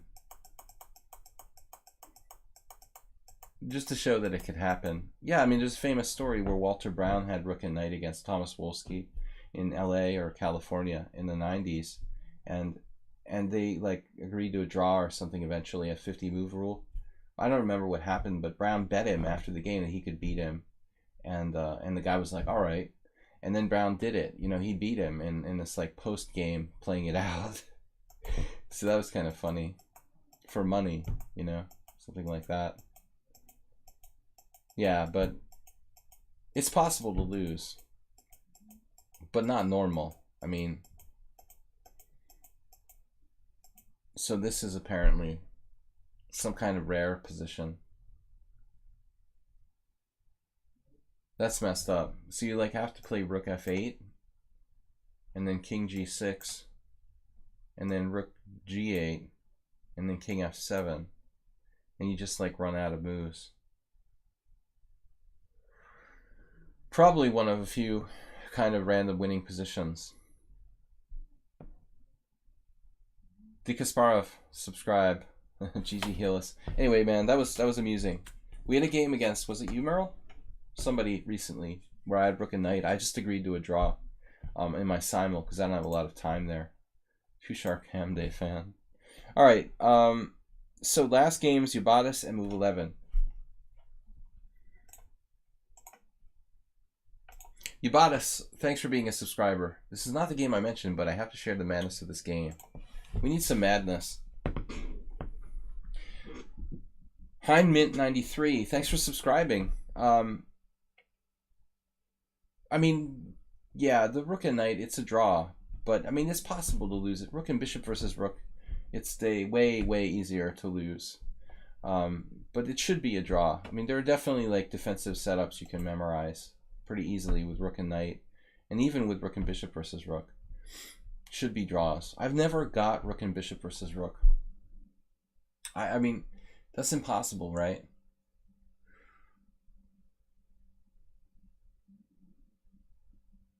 I can't remember ever having to do rook and bishop versus rook in a tournament game.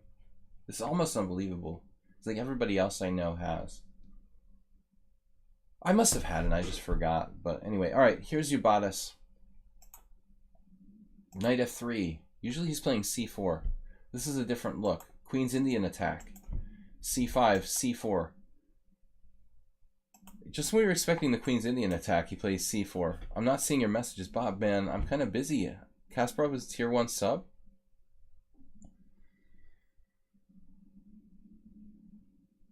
Did I see? No, I didn't receive your submission, Bob. I didn't realize you were a Tushar Camday fan.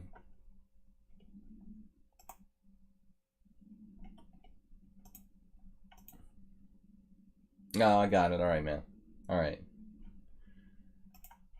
All right. Well, if we have time, you'll be the last one. You bought us. Only this is not the game mentioned. All right, we got it. Sorry, I interrupted your previously scheduled programming to go and answer Bob's question. So, all right, c4 transposing back into essentially like a reverse Benoni. Man, that's an arrogant move. a6. I'm black and I have all the time in the world to do whatever I want. .com. No, I mean, I don't know. I think you could play a good hedgehog here. The reverse hedgehog. Where a6 is a weakness. C takes d. Queen takes d5. b3. Triple exclam. No knight c3 getting in the way of the bishop on the long diagonal.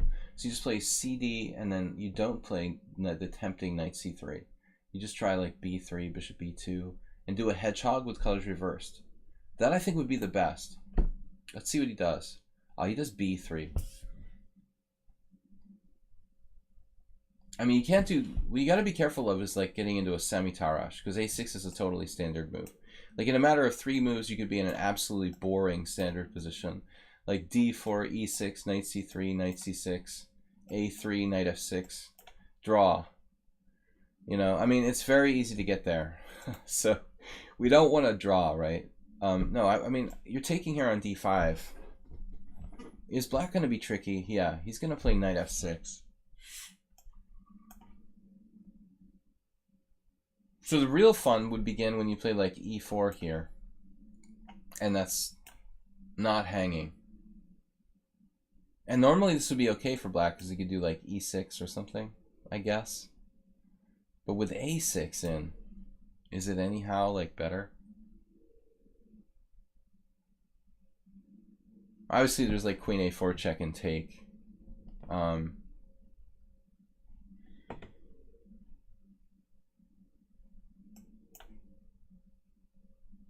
So what's happening finally in this position? You got to kind of gambit. Maybe like a reasonable gambit.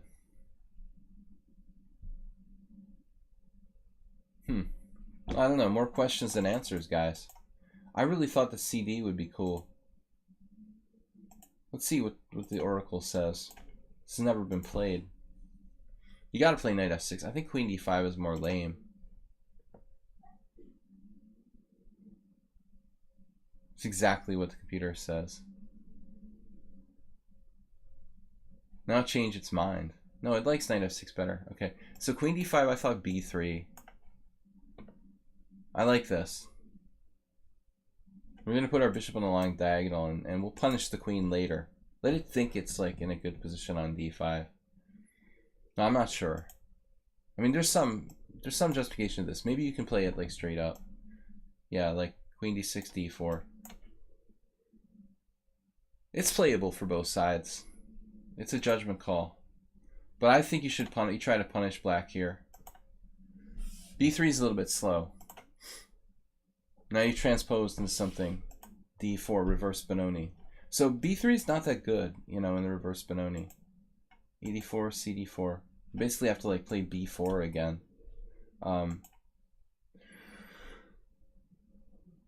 Yeah, you're gonna drift. This is weird, but black should play e5. Classic reverse Benoni. I mean, a6 is lame, but b6 is lame, or b3, so you both have played like kind of lame moves. It just sort of cancel out, and black just has like more space or something. I beat this Alexander Dmitrievich. Dmitrievich here in Budapest. Maybe the same tournament, 2004. Looks familiar. All right. But bishop g4. That's good to see. We'd like to get that bishop. I don't know if I like it that much, but how about developing with knight bd2? Man, all right, he's going for the white square b-hop. Whoa, yeah, it's the Scandinavian. Nice. All right. What about h5? I'm playing h5 here. I'm not taking this. Engine will agree with me. Yeah, h5 is strong, dude. He gave you a pass with h6. h6 is just kind of slower. But seriously, why don't you just play knight h4? I mean, I think this is just gotta be done. That bishop is gonna be a dangerous piece. You got a chance to knock it out and put your bishop on the diagonal of death. I think you should definitely take your opportunity to play knight h4 here. Pretty standard Benoni idea. This isn't any madness yet. Okay, h4. The Mountains of Madness. H.P. Lovecraft. The chess version of the Mountains of Madness by Yabadis. h6, h5, bishop h7, g5. I think you and Asterbate should get together and compare notes on like a4, a5, b5, and h4, h5, g5, and see who's really got the upper hand. So you're gonna drop a knight on g5 now. You did notice that it's hanging, but it's protected by queen d2. Important point. Now he probably needs to try to hang on to his bishop, but this suddenly got bad. So this is silly. Why does he have to do that? I mean, maybe it's not all that bad. You can try g6 as a pawn sack.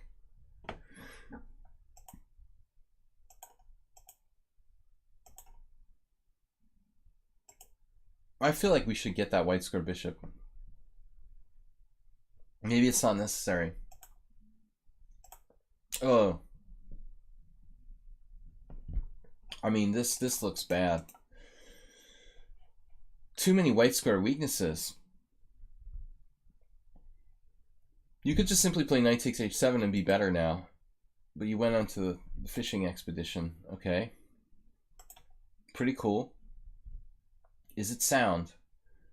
f5, knight g7, king f7, knight f5. That's cool. Right. Queen g6 check.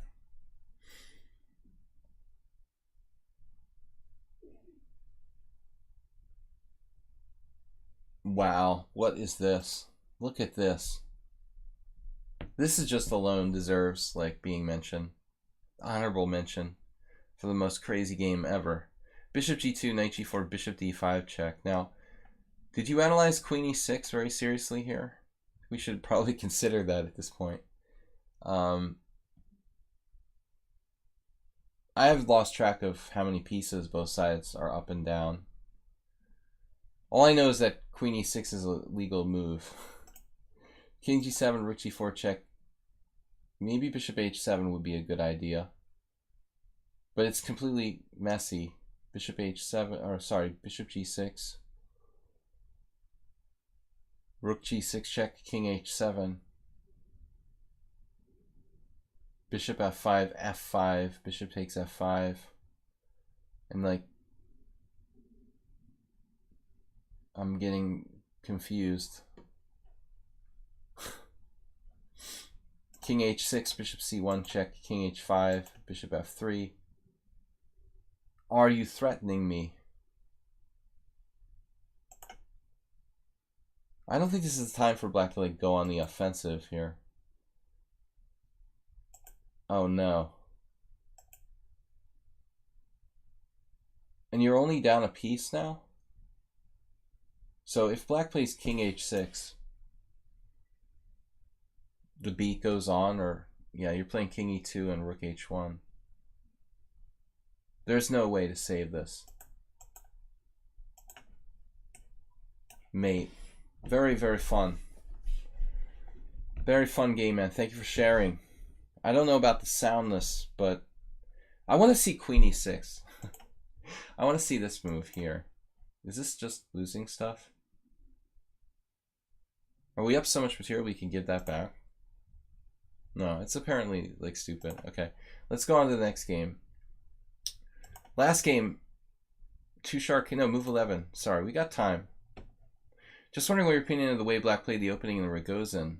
Avoiding the main line with dc4 and bishop d6 and going with a5 instead. All right, the opening. We're just looking at the opening here. Justin against Shyam, Sundar Shyam. So you said the way that Black played, right, with a5 or whatever? Let's flip it around. Check. No, that's not a check. Queen a4, that's a check. I played this line with white. It's not that great, but it's reasonable. Knight c6, e3, castles, bishop d2. So a5. Basically what this does is transpose to a kind of Bogo Indian. I had a game like this against Ricky. No, I had a game like this against Prohashka. No, that was actually a Bogo, but it might have transposed. Yeah, I think the thing is, move 11, it's really easy for this to transpose to a Bogo Indian. It's like a crossover. Yeah, I mean, a5 is really rare. It's kind of a Catalan-y idea. But I think it's reasonable. I mean, in the Bogo, we do it. Now, what does he do? a3. So this guy's done it multiple times. He did it against JP too in 2016. But it's a totally standard idea. Like Smyslov used to do this. He would play in the Bogo, knight c6, bishop d7, and then try to start like staking out the queen side with a4. And I would see there was even some game where Smyslov did like knight a7. You know, there's some weird stuff you can do to try to create like a white square bind. Do you think the main line with d takes c4 is strange to play d takes c4? No, it's not strange to play d takes c4.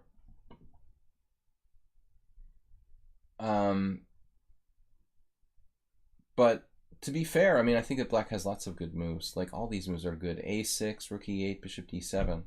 You know, I mean, I really think that all of them are okay for Black. All of these moves. Bishop d7 is fine. You know, literally, like, I don't know. You know, I'm not sure d takes c4 is the best. I agree. I really don't know. You know, it does seem weird to like let white play bishop takes with tempo, basically. I like the other lines too. Rook e8, so the bishop can come back to f8 sometimes. This is reasonable. I think all of those are worthy of investigation. a5 is like a Bogo. Never seen it here, but it's reasonable. And now bishop d7, I would assume. Nobody played that. Why not bishop d7? Okay, knight e4 is normal too. That's like my game with Prohashka. I think I had this exact position. Maybe 6-7 years ago. Here, bishop d3, bishop d7. I played f5 too. Something like this. Actually, you could find that on chesslecture.com, Matt, because I actually annotated this game for a video on chesslecture.com. The idea is to like fix the queen side with a4. It looks a little ugly for Black, but it wasn't that bad. Yeah, so it's a reasonable plan, but it definitely out of the normal. I don't know. You know, I can't really get an advantage with white in all these lines. I don't know why d takes c4 is the main line. Hard to say. Opening seems ambiguous. Yeah, it's two different openings. It's also like, well, in the main line, d takes c4, it totally becomes like a queen's gambit accepted. Trouble saying that today. This transposes to a queen's gambit accepted style idea, where you give up the pawn on c4 and then play for e5. All right, but yeah, I don't think it's clear. You know, look at the statistics. They're all the same down the line. Of course, there's not a big sample size. Let's go back. Sorry, here. With d takes c4, look at the statistics. 25% for 25%. That actually has a really good score for Black. So that's probably the reason why people are playing it. 150 games isn't like 1,000 games, but it does seem to have the best score. Notice how the Shyam's move a5 is actually Stockfish's second best suggestion. I mean, we're not giving it a lot of time to think here. It would be better to run it for like hours. But it's interesting that a5 is the computer's second choice. That hasn't caught on yet. I still think that's close to a transposition. Alright. But I don't see anything wrong with these other moves. All these other moves are okay as well.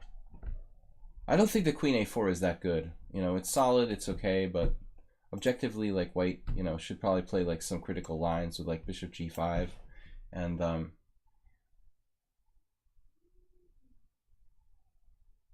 was there another idea? Here, check, knight c6. I've seen some weird games with like bishop g5 here, or even bishop f4. I guess it's not in this position. All right, another day. Anyway, move 11, lots to look at there. All right, two shark.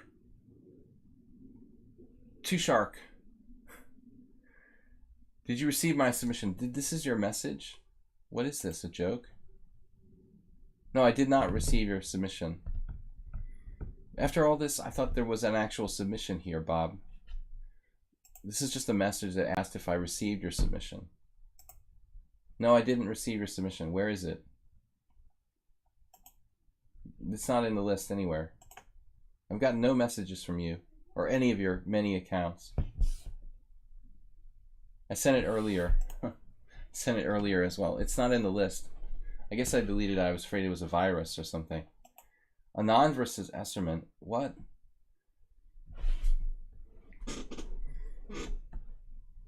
Yeah, I actually, this is a great game by Anand. Domination of the d5 square. I know this game. It's completely a game I used with one of my students as an example game. The opening actually probably wasn't that big a deal, but you'll see what happens here. Esserman is good tactically, you know, but Anand just puts him in a simple position where his tactical skills, you know, he can't really do anything.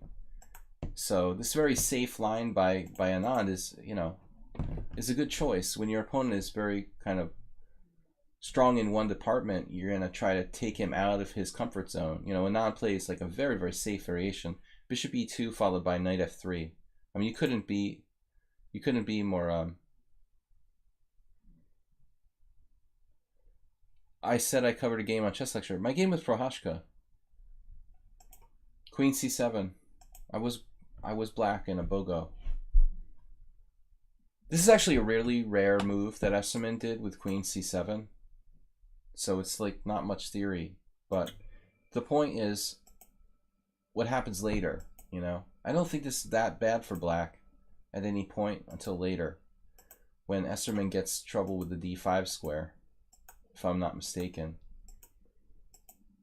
This was a waste of time. It looks like Mark like lost time by playing rook c8, you know, and this a6.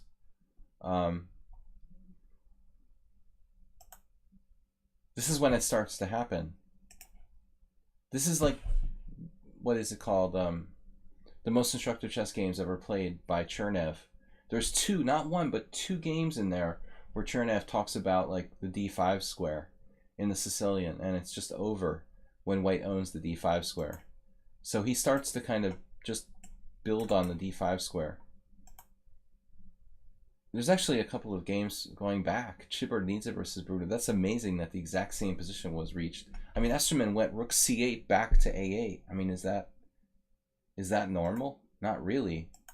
It's unbelievable that there's multiple games here when he kind of wasted time with rook c8 back to a8. It's hard to believe you could reach the exact same position. That's unbelievable. So two games with knight c5 and Esserman's bishop f8 might be a novelty. That's unbelievable. I mean, this game was played, this Yakov Geller game, in 2006. The other one is from '84. And there was a Chibernidze game. That's insane. Totally different move orders. But anyway, the important thing is what happens here later.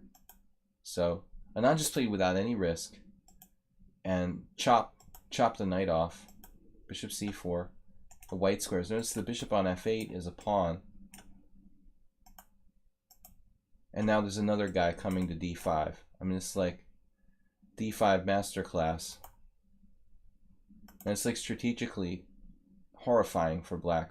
But the thing is, he's not actually down anything. And Anand still has to win the game. I mean, even though he like owns the d5 square, He actually has to win. You know, it's not that easy.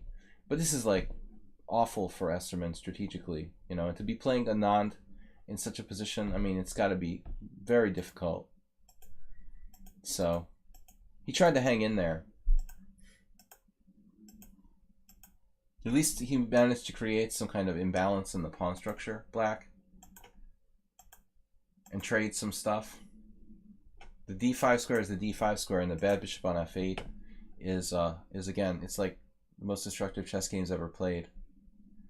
This is a game from it was not Gibraltar, it was the Isle of Man.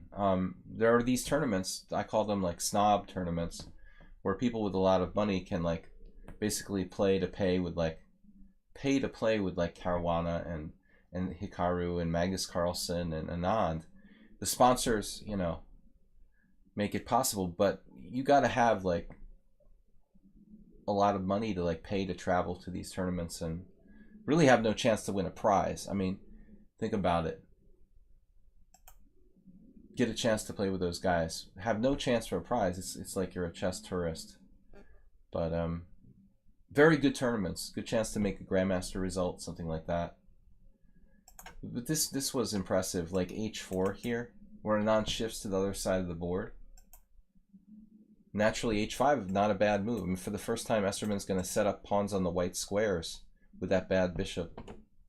But it weakens his king side. Anand shows his skills here. You know, he balances defense and attack. I never like did this game as a video or something, but I have, as I said, mentioned it, you know, to some of my students as a good example. He just crushed him. But I mean, it's hard not to get crushed when you're playing someone, you know, not to diss Esterman. I mean, it's not like he's playing a slouch, you know. He's getting crushed by one of the best players in the world. This was a massacre at this point, you know. So, I think there's another rook coming down to d7 in the near future. So something like, you know, queen, rook d7, queen f8, and you're getting mated on h7. Game. No, thanks for sharing that, Bob. The female prize pool looks good in those tournaments. Absolutely. They should do like a... he's frugal. Well, he probably, you know, hitched a ride with somebody else. Got to do what you got to do. All right. Yabatis is last. No, there was someone else. Wait, am I missing something? Was that our last game for today? Well, that was our last game for today. It's time to end the stream. Well, I didn't leave anyone out, right? No, hello, Mint. Hein Mint. Hello, Will. Hein Mint. Well, I don't think you have time to analyze this one. Man, this is like the anti-Esterman stream or what? Don't think you'll have time to analyze this one, but here's a game I played just an hour ago against the mystery player John Chapman, who crushed Esterman in a Najdorf. What is it with people crushing Esterman in a Najdorf? It's the theme of the night. Hein Mint, this is a new subscriber to our stream. John Chapman. Well, the name is kind of familiar. Who is John Chapman?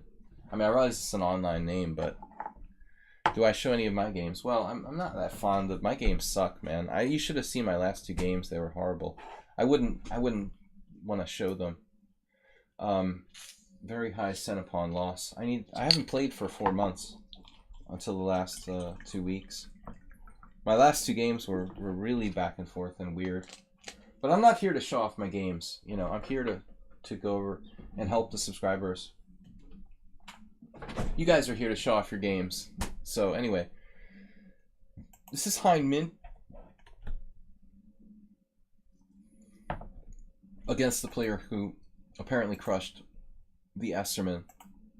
All right, I was talking. I don't like the Scandinavian. I played it myself with knight f6 a lot.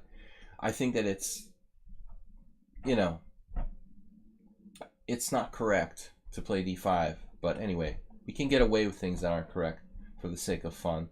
I don't like this. I think that it's wrong, but we'll play it for fun.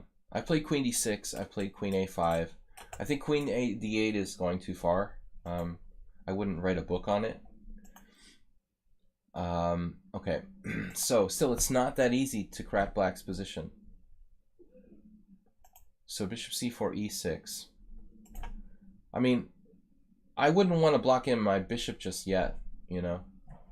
I guess e6 is okay, but that doesn't seem to be the most common. a6. a6 is like a queen d6 Scandinavian style move. I think that's the problem with bishop c4. Exactly the same in the queen d6. You can try to turn it against it with a6 b5.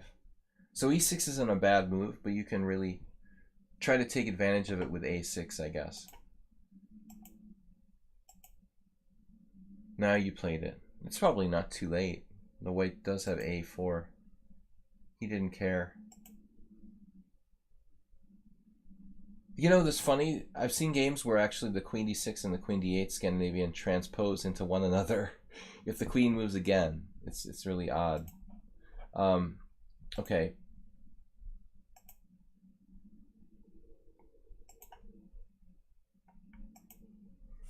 Wow, queenside castles, that's kind of aggressive. Yeah, and so here I don't like b4.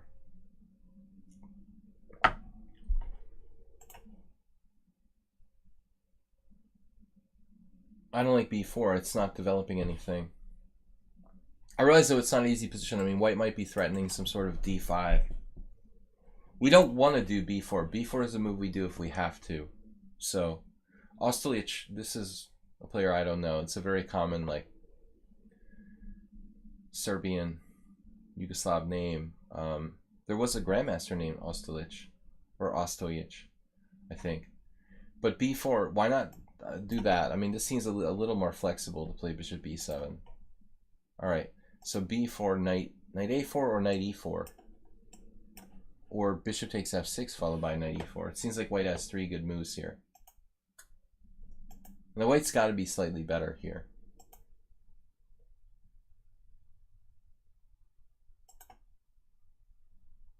And the question is, can we shove our pawn down there before white can do any damage? I don't like black's position. We need to play a5, a4 somehow. I'm scared, man. I've gotten positions like this, and I don't like it. Man, queen d6 is like awkward. I want to play like a5, a4. I don't think it even does anything, though. You can just take it with the knight. I mean, this looks kind of bad for black. Obviously, this is poisonous. My only hope here is to like trade pieces somehow for black. Could you exchange on b3?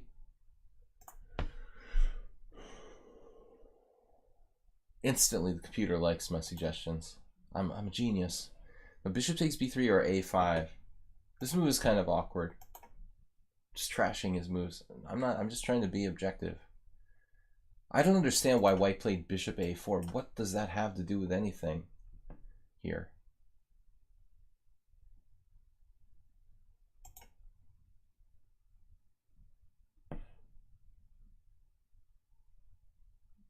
It's about like bishop takes f6 and knight d7 or something. This is a weird move, you know. Why do we play bishop a4? Just develop an attack for white. Start throwing the pawns or something. He was playing multiple games all at the same time. Okay. So who is this guy? John Chapman.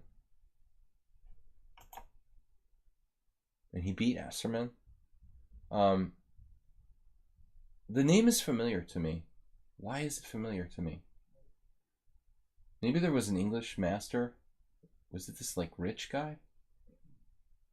Why is the name so familiar?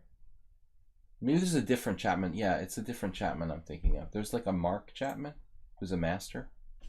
Okay, bishop a4, c6. This looks solid and slow.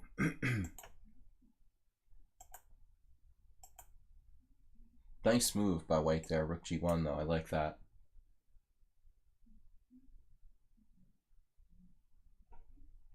What's the engine say? I thought white was better here. Computer says that black is better. Wow. I never would have imagined that black was better here. I don't get it. I mean, how can black be better? You're going to win a pawn by force or something? You can take on c5 and play like queen a5 and just win a pawn. And you're just better? That's sick. That's what happened, yeah. You're just winning a pawn. You would assume that white had some sort of compensation. But the move that he made that was bad was bishop a4. I mean, it just didn't make sense. b3, snap.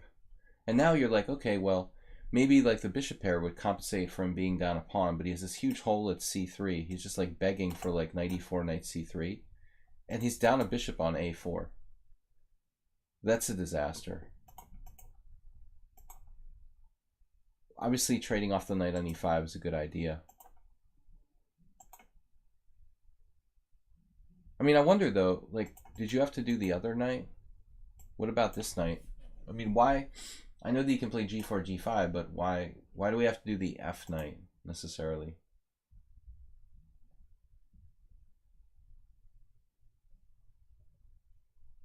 Just asking, because our knight is kind of marooned here on b8. I mean, I would definitely prefer to do this.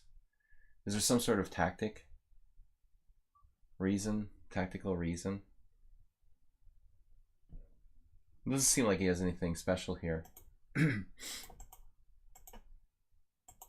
It's just going to take us a while to get this out, you know, and that might be a problem. Oh, you sacked in exchange. I'd rather hang the pawn on b4. The computer agrees. Yeah, this is arbitrary. Black put structure ahead of loss of the exchange, but okay, it's like a fast game. 45 minutes. I definitely wouldn't have done that. No. I mean, I've become more greedy. I agree with the computer. I'll lose this pawn on b4, and at least I'm okay. Actually, this is in danger of getting trapped. Maybe that's why he didn't like that fact that his bishop was going to get trapped. But it's okay, you've got c5. This may not be that bad, actually. You've got c5, c4. Your bishop's not getting trapped. He has two bishops, but you got play very fast with c4 there. So I don't think it's so bad. No, this is a really dubious decision. I mean, now you're down the exchange.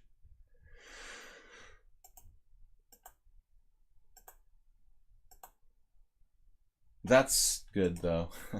Now what? Knight b2, of course. Yeah, so tables were turned, and now white's like winning. Winning-ish.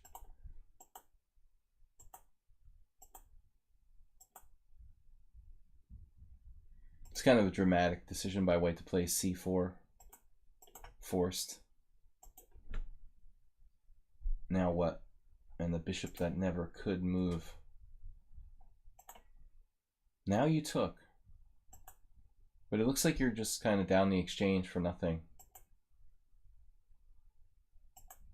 He saw that.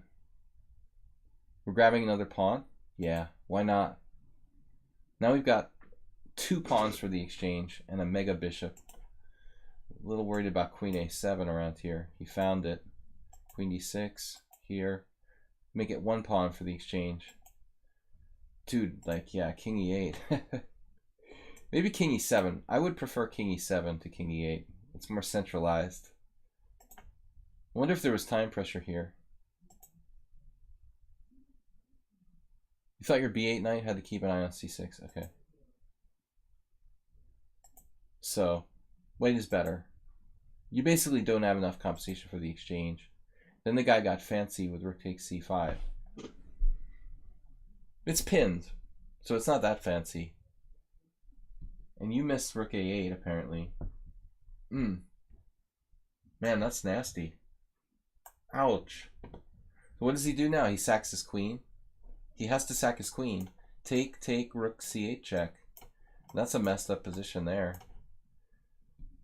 Who knows what's going on? I guess you have pretty good chances with the queen on d4. Or you might also play like queen d6, queen e5.